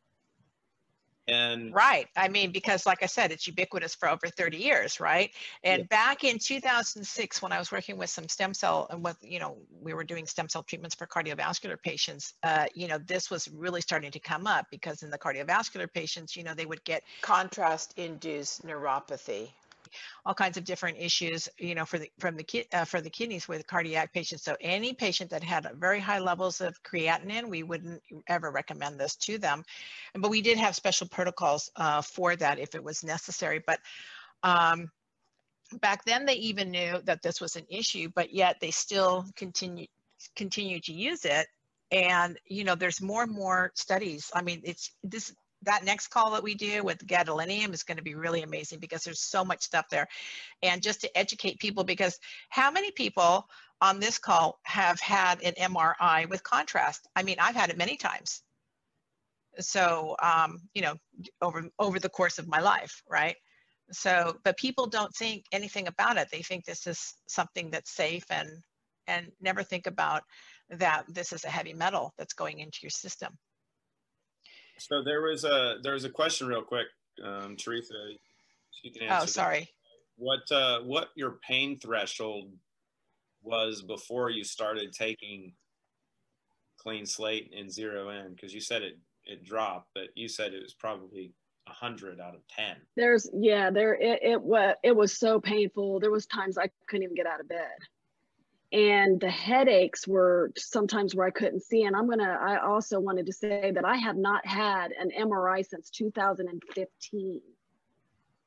And it just bombarded on me. So the pain level that was my worst symptom, was the pain level. It hurt my knees, it hurt my ankles, it hurt my toes, it hurt my fingers, it hurt my elbows, my arms. My whole body felt like it was in a vice.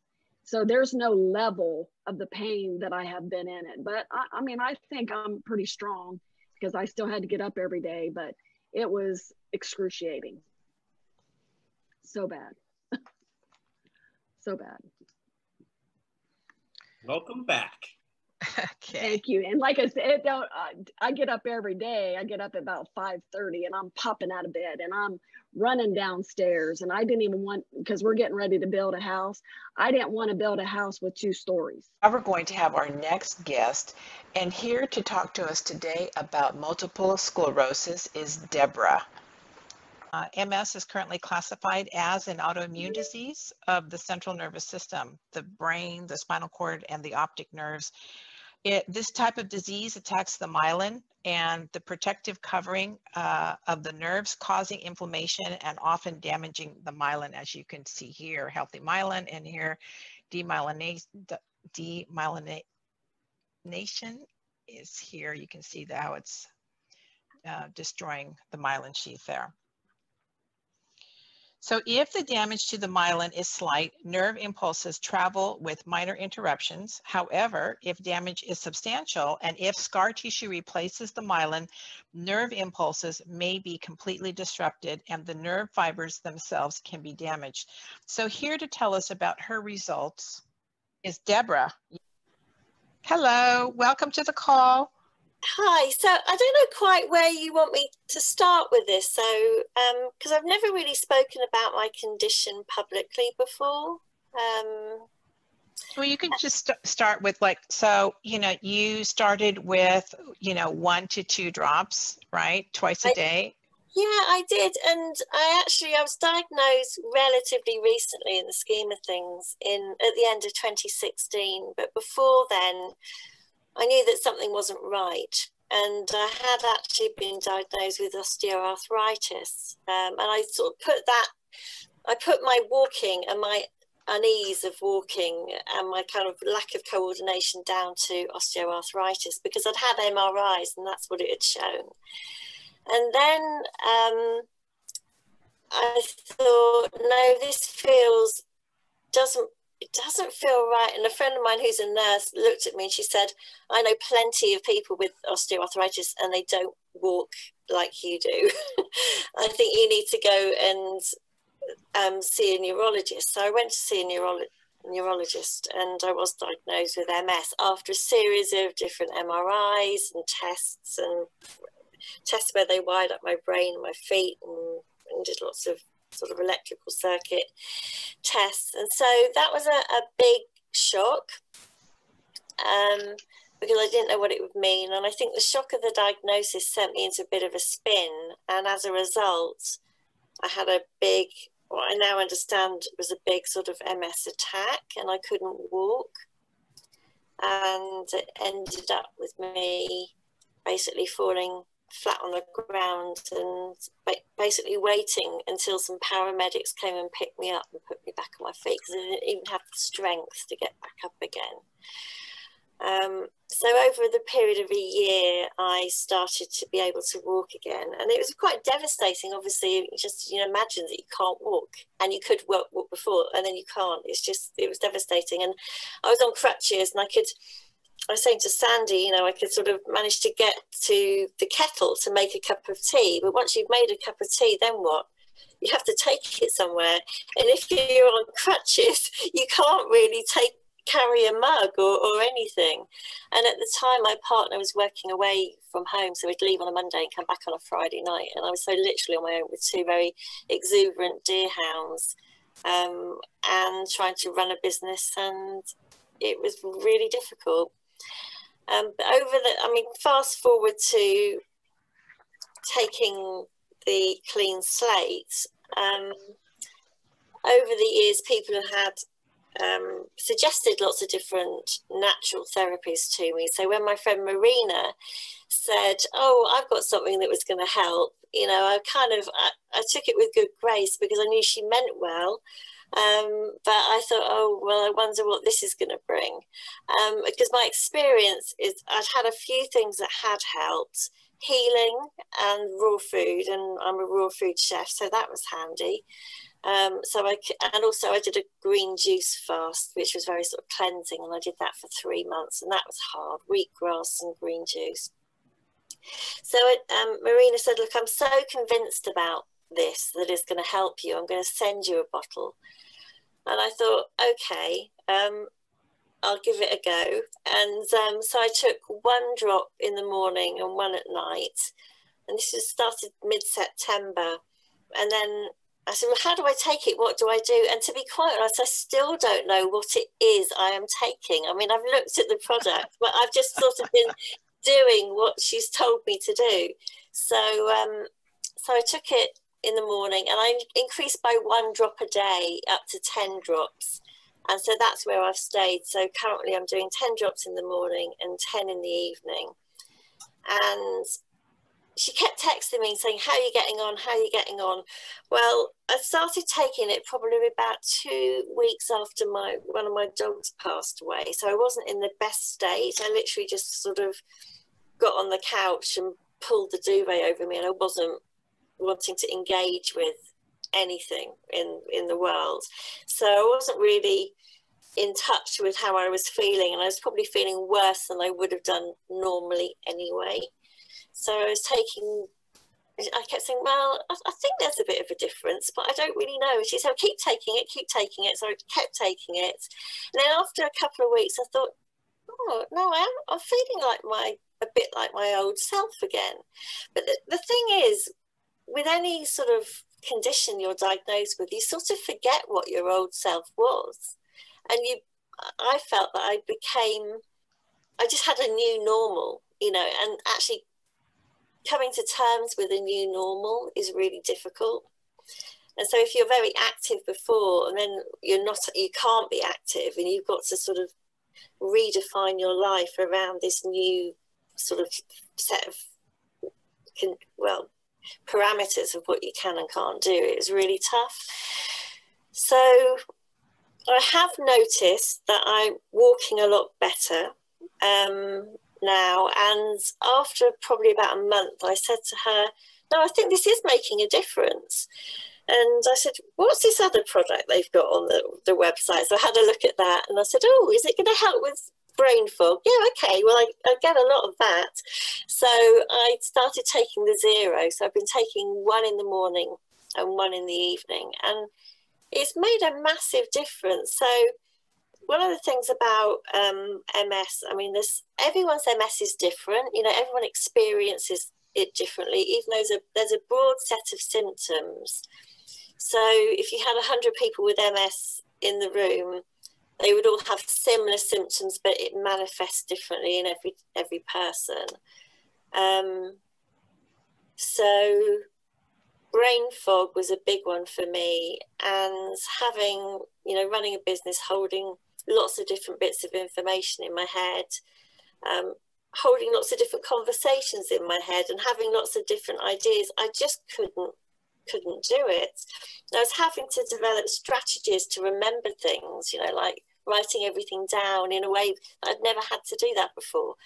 But anyway, no, it's just completely changed. It's amazing, really. And I still don't know what earth I'm taking. I mean, maybe you could enlighten me. That'll be on the next call. For whatever it is I've been taking, thank you. I keep saying to Marina, what is it? How does it work? She said, well, it's zeolite.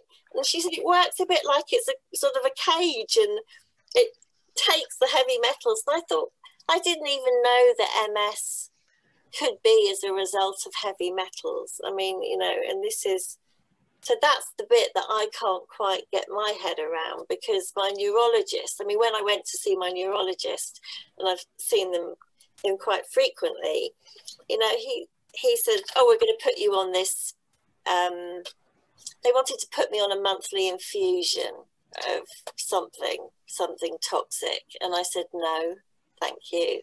I'm going to do this naturally. And he said, oh no, you know, I could definitely get you on this sort of very good treatment. And I was so grateful that he could do that, because not many people get to go on these particular treatments. But I said, no, I just don't want to do it, because I just don't know what it's going to do to me in the long run. And I'm sure I can tackle this naturally.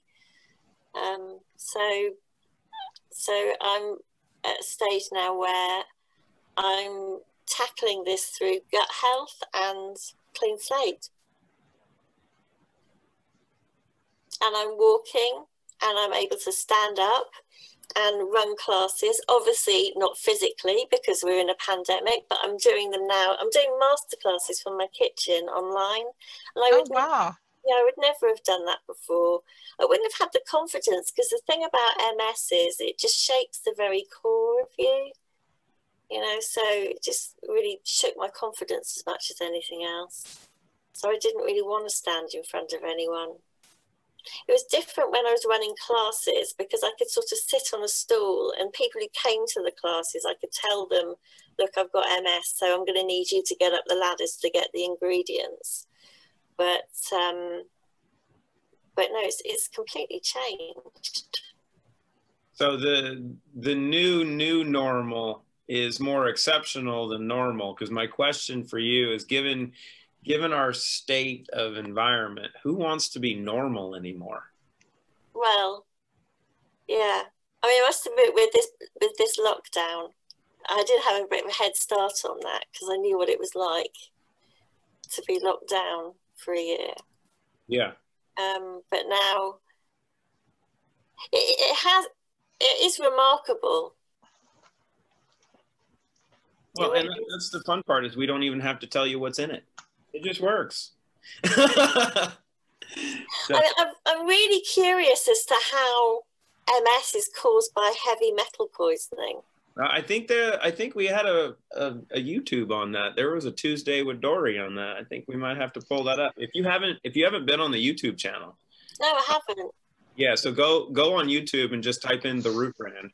You have to subscribe, and everybody on here, if you haven't subscribed to the channel yet, you have to. But there should be one on there. Just the point that you hit on, that you can take an MS diagnosis, and that each person with MS sees different symptomology. That at its core is the true indicator that it's not an issue, right? Because mercury toxicity, and you can Google mercury toxicity in MS and Google Scholar, PubMed.gov, and it'll blow you away with what you'll find. But the point that you hit on was the exact issue, that mercury toxicity, and you combine it with a lot of the other junk that's in our system, but it damages every aspect of the human body.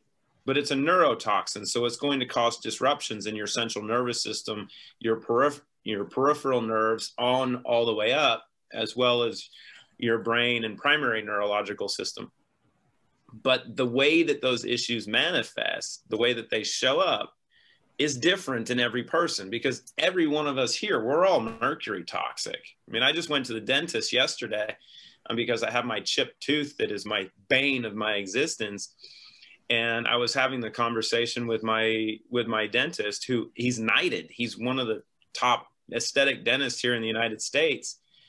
And, you know, I've had the conversation with him about my amalgam fillings, that I won't let him touch them because I don't want them removed improperly, because I can address the mercury toxicity with our little friend. But I don't want to risk the damage to my brain from messing around with them any further, because that's when, you know, everything can hit the fan. So your feedback, one, your choice in dogs, phenomenal. Great. But thank you so much. This is awesome. No, thank you. I mean, it's come as a real surprise. And thank you to Marina for introducing me to it. No, that's the fun part. Actually, here in 20 minutes or so, when I get to do my next conversation, that's actually going to be my topic, is sharing. Because what you're just talking about, you had a friend contact you and say, "Hey, let me give you a gift." I mean, and you look at, I mean, of anything else that you can give someone, to give someone the gift of, you know, walking again. We'll just keep it simple. I mean, seriously. Oh, I mean, what I haven't told you is, I mean, I live in the middle of a forest in the Welsh borders. And so the ground here isn't very even anyway. We are very remote. So walking around on crutches, I mean, I didn't really, you know, do that very much. But I've been walking up hills without crutches. I haven't even taken a stick or a cane, because I know that I'm okay and I don't need it. So yeah, I've been out walking, and I would never, I mean, never in a million years would I have been able to do that. Do you have an extra bedroom there? Because I'm Welsh and Irish, and I need to come visit because I need to get grounded with my roots. You'd be very welcome. Teresa's coming here. I'm going to see you. I saw.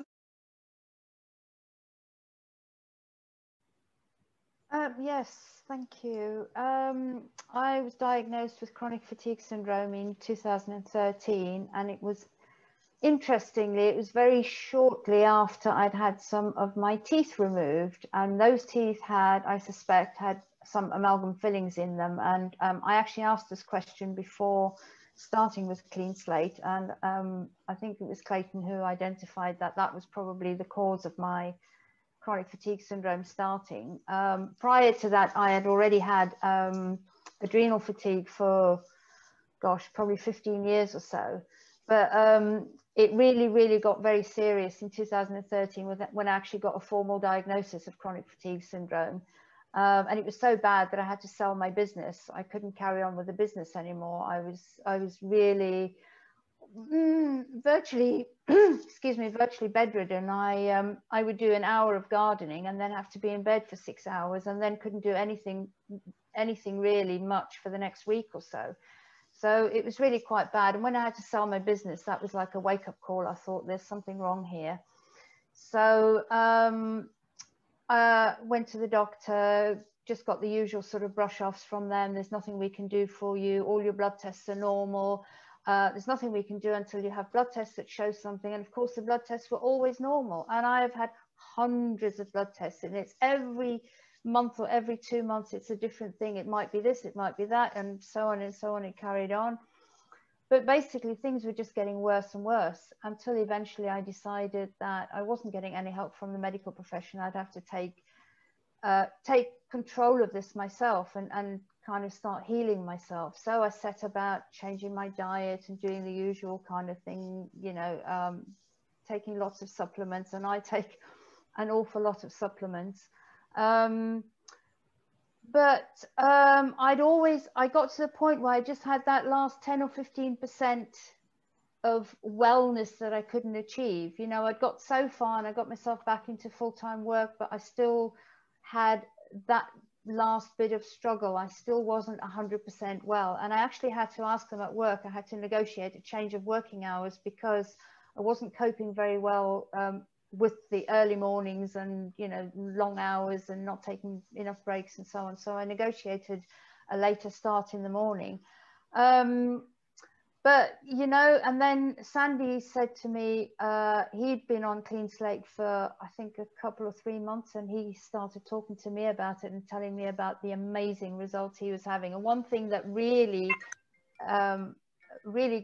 attracted me to it was that he said it was decalcifying his pineal gland, and that, as you know, is you know, that kind of sharpens the intuition, and it gives you more clearer focus and all that kind of thing. So I started on Clean Slate, and almost immediately I noticed more energy. But the biggest, I can actually relate to everything that all of the previous 3 speakers have said. Almost everything that they've said are things that I've had, apart from the psoriasis. I haven't had psoriasis, but the liver issues, skin problems. My skin issues really have come from food sensitivities, and I've only recently discovered that actually the reason those food sensitivities present themselves in my skin is because of liver issues. So I've started to think, what can I do about dealing with my liver issues? But I've noticed that since taking Clean Slate, a lot of my food sensitivities have started to disappear. So that is a major thing for me, because food sensitivities really control my life. It limits where I can go, what I can eat, who I can be with, how much I can travel. You know, it's just a really big issue in my life, food sensitivities. So I've noticed that, for example, histamine intolerance has gone. I don't have, my doctor said to me, you can never eat strawberries again in your life, because you have a, you know, because at one point I was getting a histamine kind of reaction to strawberries and various other foods, fish and various things, but I don't get any of that anymore now. I was actually eating strawberries earlier today, and normally my lips would have been swollen and I would have had all of the itching and everything else, but I've got none of that now. The other thing that Marsha was saying, and I think I'd got to this point where I started to think, and friends of mine actually said to me, I think you've got ADHD. And I was saying, no, I've never had ADHD. That's not a thing for me. What it feels like is exactly how Marsha was saying, and Django was saying, it feels like your thoughts are just really chaotic. And I really struggle to focus and concentrate, especially at work. It would take me a whole day to finish my work, and to not even finish my work, and then I'd have to stay late. I'd have to stay an hour or 2 late in the evening just to finish that day's work.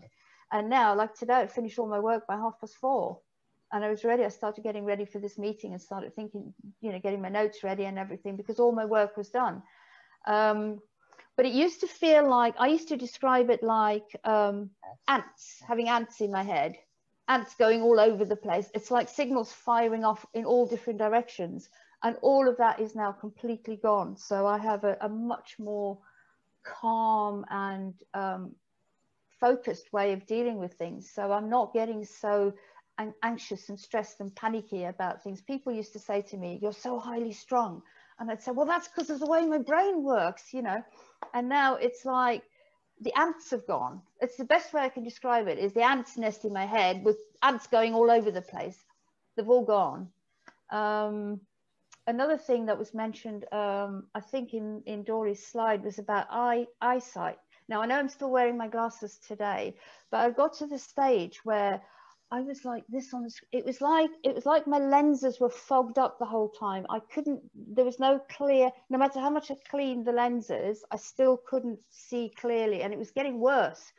And I started to get these little black spots in front of my eyes. And so when I researched that, I went onto YouTube and watched a lot of videos, and everyone was saying this is because of debris in the eyes and toxic buildup. And I was thinking, well, how do you clean that up? So I started doing eye exercises, and I've been doing eye exercises for about a year to try and get the muscles to work better, to improve the blood flow. But it only got me so far. There was a slight improvement, and my optician noticed an improvement, but it wasn't enough for me to say, right, I don't need my reading glasses now. I can see clear. I don't have that. It was the kind of like almost like a film across my eyes. And earlier today, I was thinking, actually, I noticed that that's completely gone. I'm actually looking at the screen quite normally, and I'm not trying to clean my glasses every few minutes because it feels like there's some kind of dirt or film on the lenses. So that's all gone. I've got a list here of probably about 20 or 30 different things improvements that I've noticed. But another thing I've noticed, this is really interesting, Clayton, you might have some comments on this. On my sort of the top of my leg, on my hip, I've noticed this sort of round, like a patch of rough skin coming up, and I've noticed it there. And when I took a close look at it, I could notice little spots, red spots all the way around. It's a round, like a round mark with little red spots all the way around. And then I remembered that when in the 60s, when I had my vaccinations, and I can't tell you exactly if it was polio or smallpox or what it was, they used to do, at that period in time, they did them on the leg instead of on the arm. So I got mine on the leg, and I suddenly made the connection. I thought, even in those days, they probably used heavy metals in the vaccinations. And this is the clean slate now pushing all that stuff out, which is why I don't know if I'm right in that assumption, but I'm assuming that to me, this is proof that all those heavy metals and all that rubbish that they put in vaccinations and everything that we put into our bodies, all of that is now coming out. Yeah, another thing I said to Sandy as well, I said, I feel like I've got my old personality back. It's like, I used to have to really try to control my moods, and I had to really control my diet so carefully that I didn't eat the wrong thing because, and Clayton, I don't know if you remember, I asked this question before I started as well, would it affect my copper levels? Because I suffer a lot with copper toxicity, copper overload. And I was really, really concerned that taking Clean Slate would release too much copper and put too much free copper into my system, and I would start getting all those copper effects again. But none of that's happened. So anyway, I'm sorry I've been talking so much. Not dead yet.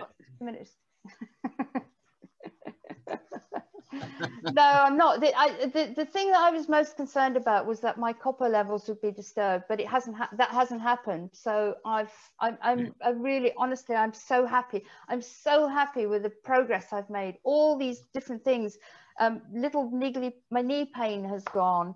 My back injury that I struggled with for 2 years has finally properly healed. Do you know, it's just a long list of lots of different things like this. So.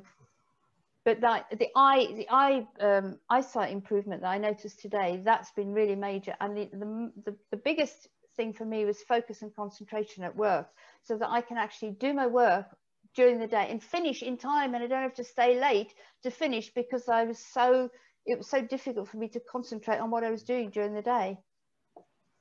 So you're getting, sorry. getting a question of how long have you been doing this, and have you only been doing 4 drops twice a day? I'm still only on 4 drops twice a day, and I'll tell you the reason for that in a minute. But I started on Clean Slate on the 5th of September. So it's about 2 months, but I had a week's break in between because I was on holiday and I ran out and I couldn't get the order in and so on. So probably all in all about 7 weeks, 6 or 7 weeks. Yeah, getting on for 7 weeks now. So the 5th of November will be 2 months. So remember the 5th of November. From the 5th of September to the 5th of November, it will be. Right.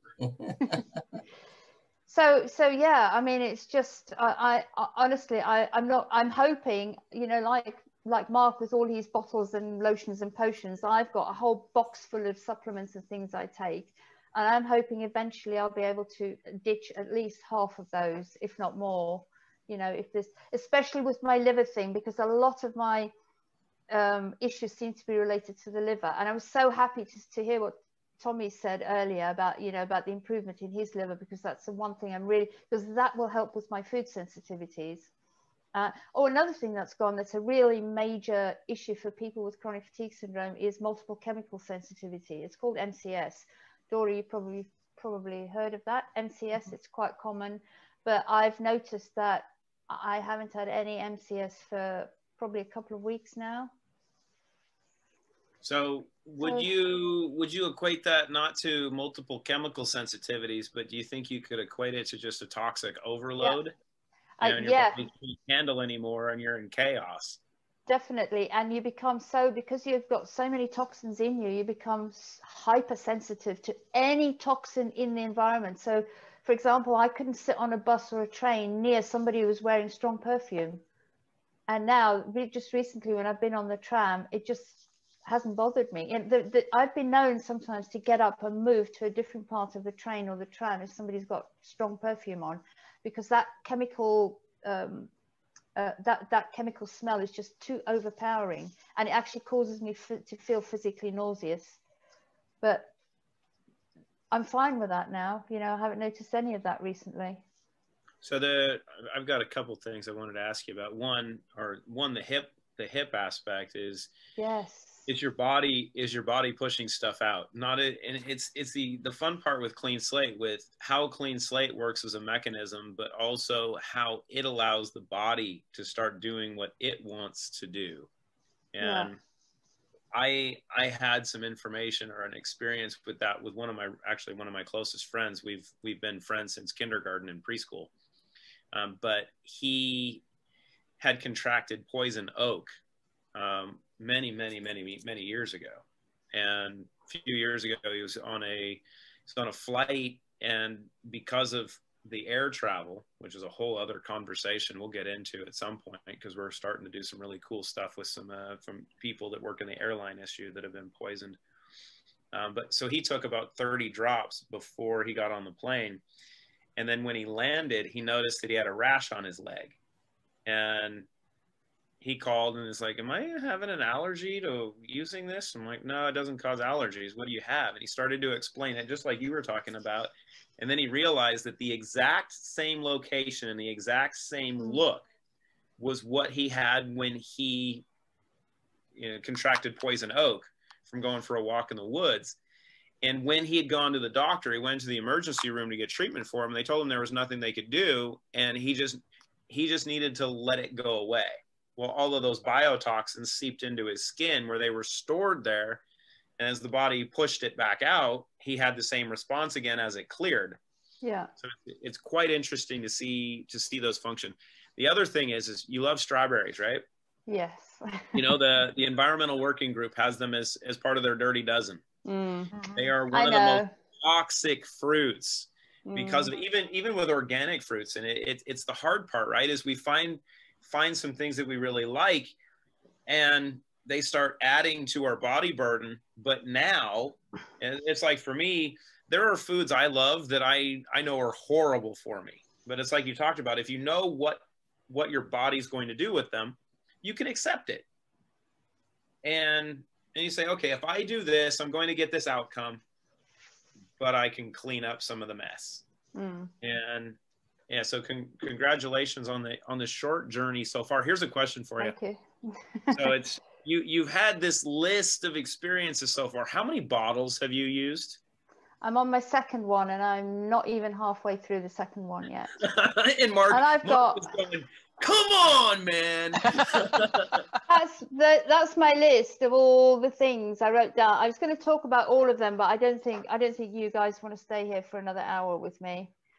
Look, just one thing I wanted to say about the hip thing. Where that vaccination thing has come out, I've had some kind of problem with it's on my left hip, and I've had a problem with my left hip for probably 20 years, as long as I can remember. And I've been to biomechanics specialists, I've been to physiotherapy specialists, I've been to the doctor. They've given me special insoles to wear. They've told me my pelvis is crooked. They've told me my hip isn't straight. It's this, that, and the other. All those sort of things to try and control the hip pain. And they did work somewhat, but every now and then my hip would, and I tell you, the biggest problem I have with this hip is when I'm sleeping. If I sleep in just a slightly off position, then I'll have hip pain the next day. And now that all of this is coming out, I'm thinking, it's probably the toxins that went in at that site that have gathered in my hip and in the hip bones and in the hip joint and everything that's causing this discomfort and the pain. Because another thing that's happened is the soles of my feet were going very numb. And it got to the point where it felt like my skin was about that thick because I literally couldn't feel anything on the bottom of my feet. And now slowly that's all coming back. But as it's coming back, I can feel the nerves coming back alive and becoming more sensitive.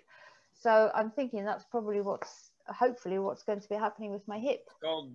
It's called peripheral neuropathy from environmental toxins, which is the primary. So welcome to our Tuesday training. This is September 8th.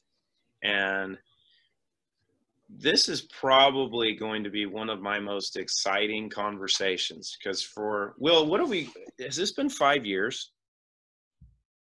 I checked the date here when we started that.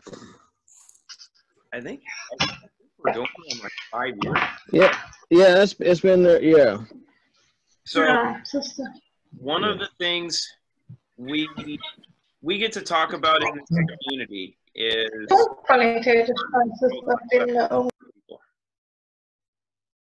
whoops, I think I muted you. Unmute. I'll do that. There we go. Okay. You're unmuted. All right. So welcome to the Root community. This is your first time being here. Yes. We won't talk product names because we've been working with some stuff prior that are the siblings to what Clean Slate is, but we're going to go over process. And, we talk about environmental exposure, and from the beginning, because you have had a unique experience. So can you share with, I'll hit on some stuff as we go, but can you hit on how you ended up in your position initially, and then what the process has been for you, and then we'll talk through it. And I'm going to try not to. Okay. In the process of 2001, 2002, over about an 8-month period, I got arsenic poisoned, and ended up getting real sick. And all the doctors ended up doing is just giving me a bunch of steroid shots and sent me home. Well, that didn't do too much to me, and it kept getting worse and worse. And then finally, in November 6th of 2007, I woke up 100% blind. 3 weeks later, went deaf, and then started losing weight like crazy. You could look at me every minute by minute and see me just shriveling up. I got put in the hospital and ended up with CML leukemia. And the doctors ended up saying that leukemia was caused by a high arsenic poisoning. And they started me on the harsh chemo, finished that, and then I was on still I'm on daily doses morning and night of chemo pills. According to the doctors, blood work was getting better, but physically I was just getting worse and worse. I lost everything in Colorado and had to move back with my mom here in East Texas, where we have the 100-degree temperatures in the summer and 70–80% humidity a lot of days. I couldn't even walk outside for 2 minutes without getting sick. And I was just getting sicker and sicker physically, but the doctors say, oh, you're doing better and better. I was always hurting inside. Everybody says, oh, all you got to do is just fight. At the point where I was hurting so bad, I couldn't even fight. All I could do was just try to survive. And a friend that Mom had on the internet or trying to help make money with got me in touch with Clayton. And Clayton said, here, let me let you try this product and see if it'll make a difference or not. Of course, other people had sent me all kinds of stuff through the years before I had met Clayton. Big horse pills, drink gallons of this and that. It seemed to be a difference. And then Clayton sent me a few bottles of this little liquid and taking just a couple drops a day, starting off. And I looked at my mom and says, you got to be kidding. All this other stuff I've done, this is going to make a difference. And then I started taking it thinking, okay, I'll just, Clayton's been a nice helping me with this product. I'll ease him and go ahead and take it. Well, after a week being on it, I didn't notice anything, and then started the second week and move it up a little bit, and he had me start taking a high dosage of it. And then finally, all of a sudden, I started getting cramps like crazy and going to the bathroom every 45 minutes, and I could see my body cleaning out stuff.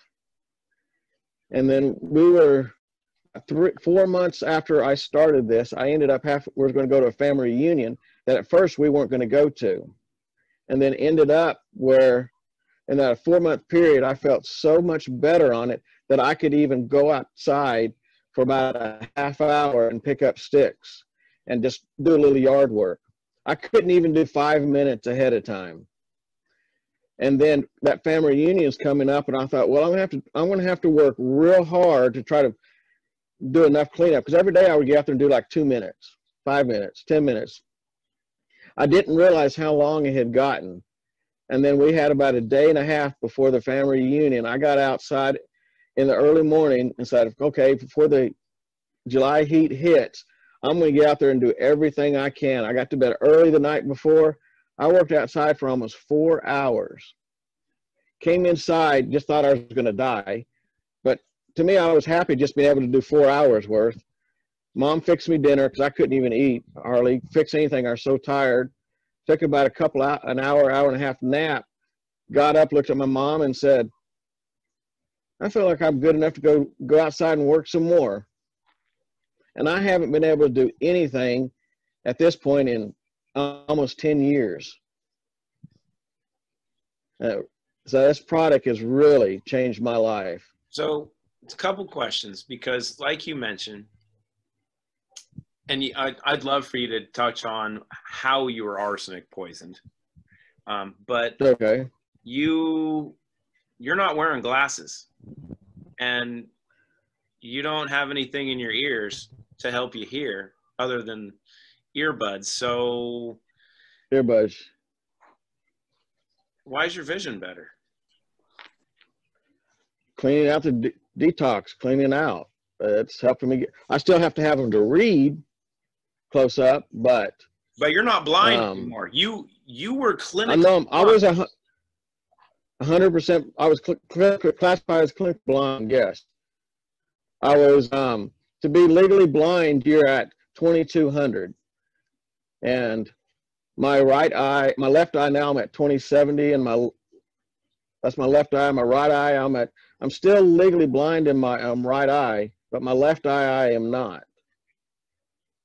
And when I first came down to leukemia, after a few months, they did eye surgery on me just for the aesthetics, so I would not lose my eyeballs from what the leukemia caused. But they have gotten a lot better. And the reason why, go ahead. No, keep going. And Clayton said, wanted me to talk on what happened with the arsenic poisoning. I got married, and my ex ended up having a brain tumor. She went in and had surgery, and they took the brain tumor out, and she physically recovered, but mentally got crazier. And she decided she wanted to commit suicide, so she was going to poison me with arsenic because she said I was too nice of a guy and she didn't want anybody else to have me, but she was going to commit suicide. So the course of about 8 months, that's how I got the arsenic poisoning. And then one night she just mega dosed you, right? And that was the tipping point. Right, and that's when I got real sick, and they realized what was going on. Ended up being an investigation, but since her parents were millionaires, they had the right lawyers that could fight, and I didn't have that. And so they ended up just putting her on 7 years probation, but then I got a lifetime of this. Well, maybe not a lifetime if I stay on this product. So we've gone 5 years now, and I think one thing that you missed is you were also type 1 diabetic, correct? Yes, I am, yes. So I remember having conversations that your insulin levels changed a little bit, right? Your use of insulin has changed. Oh, I'm taking a third of the insulin I used to take. And the A1C is, for the doctors, they can't believe that I'm a type 1 diabetic with what it is. No, I never got the chance. It's usually under. Why not? Oh, hold on. I muted you. Hold on. You got to unmute. Okay. There we go. Usually the A1C is usually right around 7 or slightly under 7. And for diabetics, they usually 7 is usually where they try to keep it, and it's usually below that. And I got so much more energy and strength. And at that time, I was also trying to go to the gym just to gain some strength, because beforehand, I still own some of the records for the strongest guy in some of the gyms in Colorado, because I was big into the weightlifting. Well, after all this happened, I was 206 pounds of solid muscle. And when the leukemia hit, I lost down to 86 pounds. I couldn't even walk on my own. I am now back up to about 155 pounds. Up until this virus started, I was working out in the gym. Like right now, I'm not. So I've lost some strength. But I couldn't hardly get any strength back at all. And then when I started taking this and it started cleaning me out, I started getting some pretty good strength back. So it made a big difference in that too.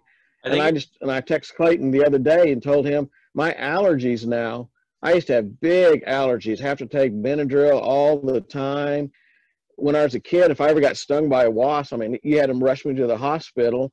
My allergies are non-existent.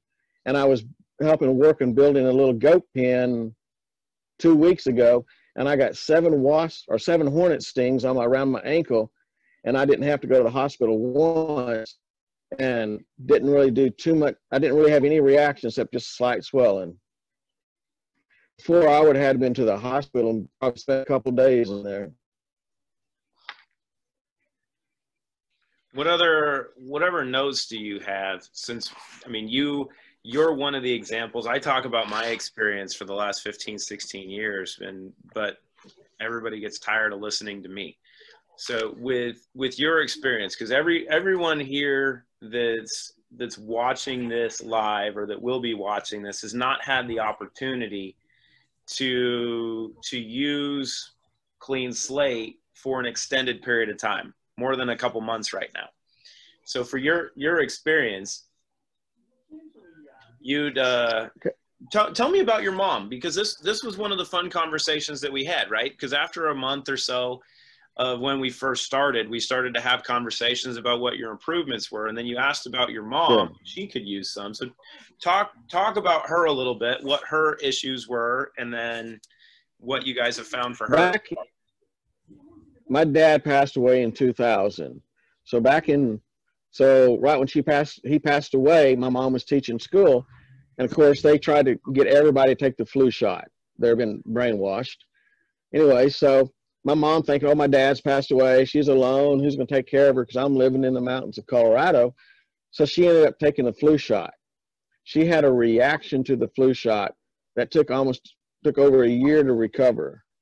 And with that, she came down with all the symptoms of rheumatoid arthritis, joint swelling, and skin lupus.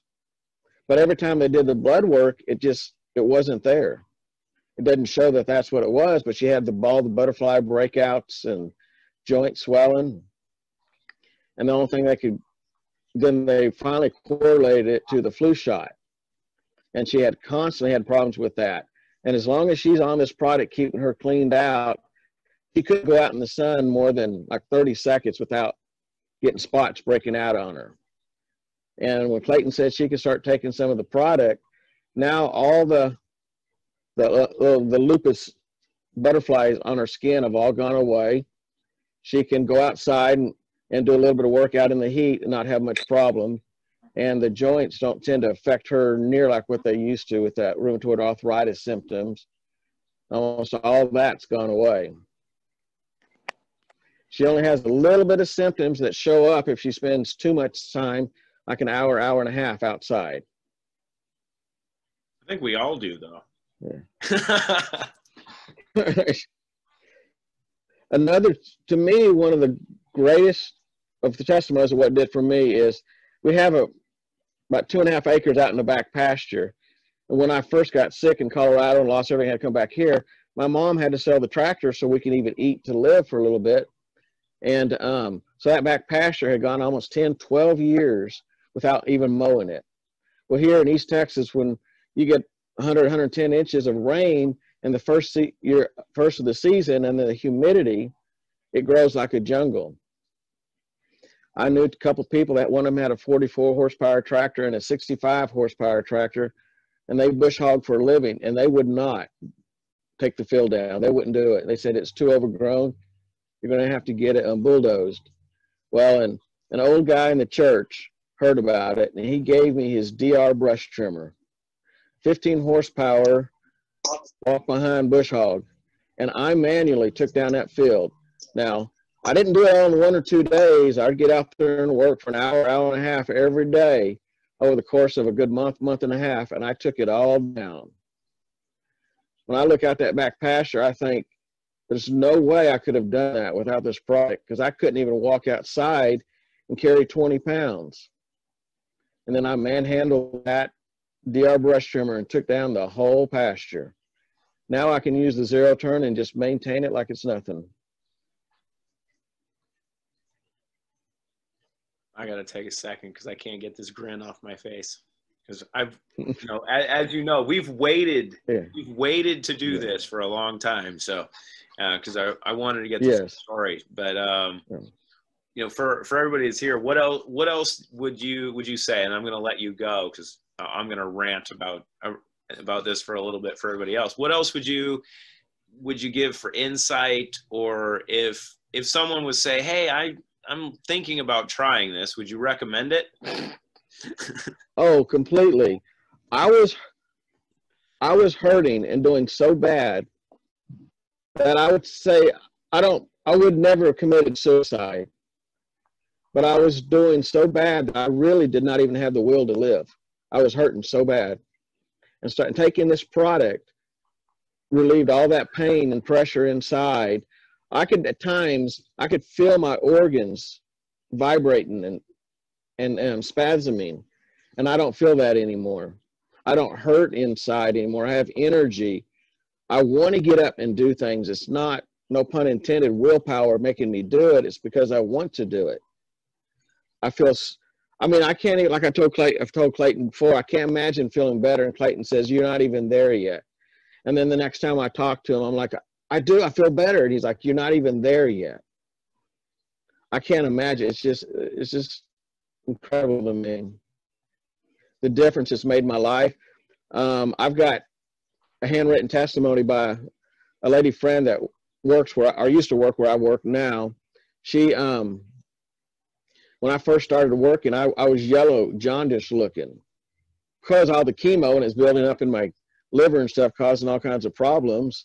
And I don't have that anymore. None of the jaundice. I can actually go out and get a suntan anymore when they say it's almost impossible, and I'm still taking chemo. I don't get sunburn really anymore. My body will respond and get a little tan. So it's nice to be healthy again, or on your way back. On the verge to be on the way back. Yes. It's the journey, you know, and it's like we talked about it, you know, and here's the fun part for everybody else is here, right? Because I'm from the Seattle area. Will and I were introduced when I first moved to Nashville about 5.5 years ago. Will's in Texarkana, Texas, not Arkansas. He's on the good side of the border. That's right. But there was never a point in my life where I imagined that I was going to be in Texarkana, Texas. But I was making a drive from Nashville to Dallas, and guess where I happened to have to drive through. And to be able to sit down with Will and his mom and talk about what he had endured, and what I think what's even more important, what his mom endured to watch her son have to go through what you were going through. But then also to watch your recovery, because I remember talking with your mom. She's like, he can't be working that hard. He's going to get sick again. And it was just better. And it's continued. So, no, I'm gonna let you take a break. I'll put you on mute. You can hang out if you want, but thank you. I think everybody here, you know, it's one of the few times that there's not a lot of comments. Everybody's just sitting here going, wow. The unintended consequence of what we created, and I got to give props to my amazing better half. This is stronger than anything we ever imagined. So you can get results with one freaking drop. I can't still believe that. So let's move on. But I'm just awestruck, you know, by that. So let's go. Okay. Thank you. Okay. On to the, okay, so that was Deborah. Thank you so much again, Deborah. No, thank you. It's been amazing. So next we're going to talk about Lewy bodies in dementia and Parkinson's, or dementia with Lewy bodies. So of the forms of dementia caused by degeneration of the tissues in the brain, dementia with Lewy bodies is the second most common type of after Alzheimer's. So people with dementia with Lewy bodies have an accumulation of abnormal protein particles that are called Lewy bodies in their brain tissue. And the Lewy bodies are also found in the brain tissue of people with Parkinson's disease, along with Alzheimer's. And although Lewy bodies are generally located in different parts, and they're also located in different parts of the brain with these conditions. And interestingly enough, Lewy bodies in the brain affects neurotransmitters.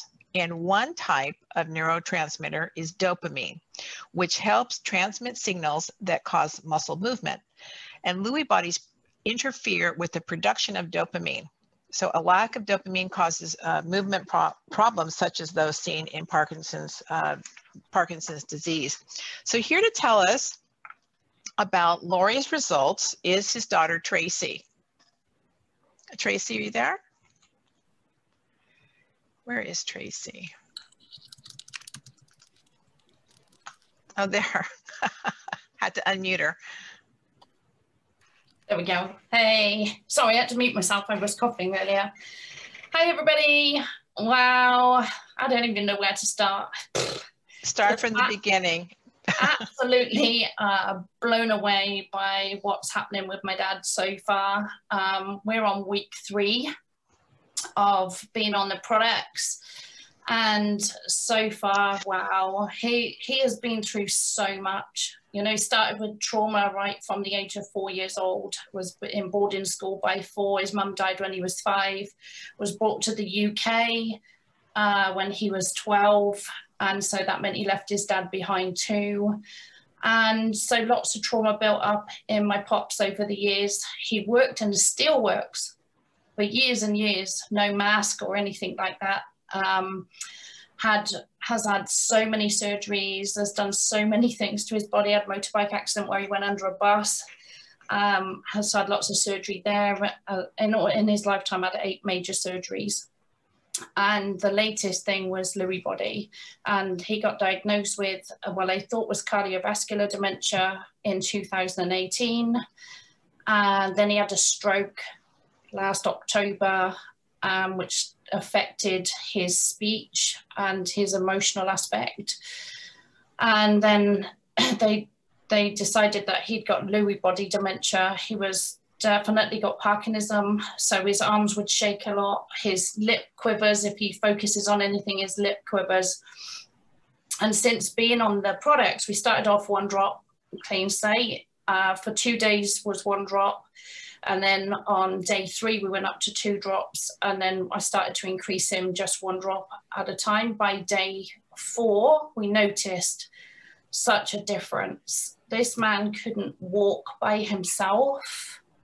It took me and my mum to walk him down the hallway, to take him to bed, to take him to the bathroom. And he started after day 4 to take himself. So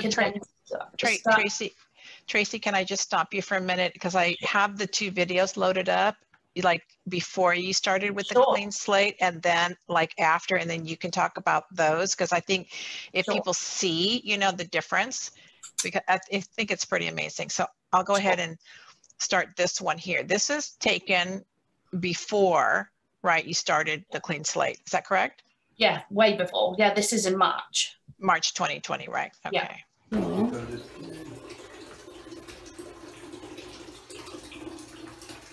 Can you talk? Can you talk? Can we talk to you? Are you able to say? Are you able to say something? I love you. I know you know me. How are you feeling? Not good.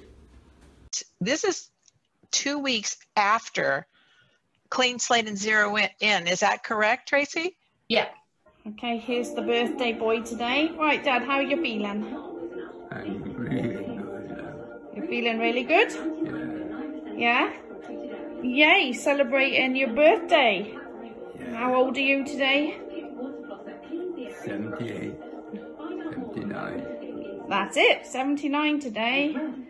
Hey, how are you feeling on your drops, your Clean Slate drops and your Zero In supplement? Which means this complete kitchen with quartz worktop, sink, tap, and all appliances. It's just Do you feel different? Yeah. How do you I feel all right. I feel well enough. You feel well enough? Feel well enough, yeah. Yeah? Good. Yeah, that's great news, hey? Yay, keep it up. Okay, sure. Okay, so yeah, so by day 4, we started to see a difference and him being able to walk himself to the bathroom. Physically, we've seen lots of changes, lots and lots of changes. Also, over the last 18 months, he dropped 4 stone in weight. And they'd found that he got a thyroid issue as well now. And his weight was just rapidly declining. His eating was getting less. He was just literally, he'd eat a pea-size amount of food and say he was full. And since then, he's eating more. He's put on some weight actually in this last week, which is awesome. And today he asked my mom if she'd take him out for a walk, and he walked around the block by himself unaided. Wow. 3 weeks.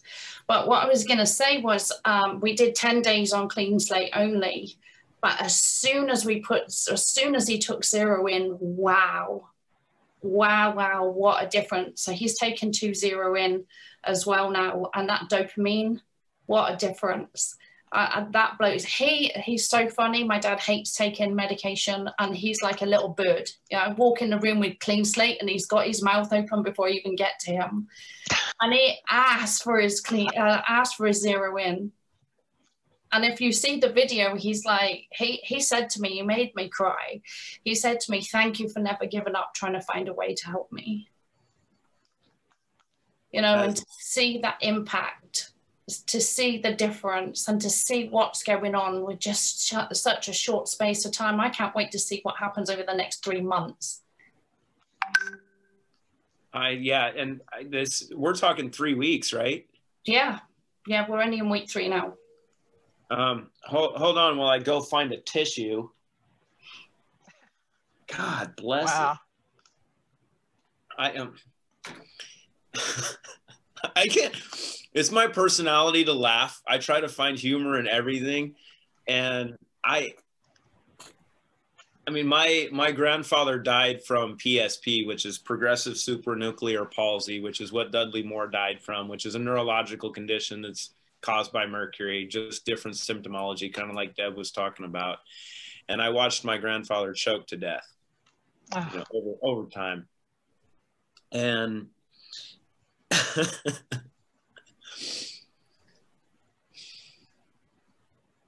I'm going to lose it, but to hell with it.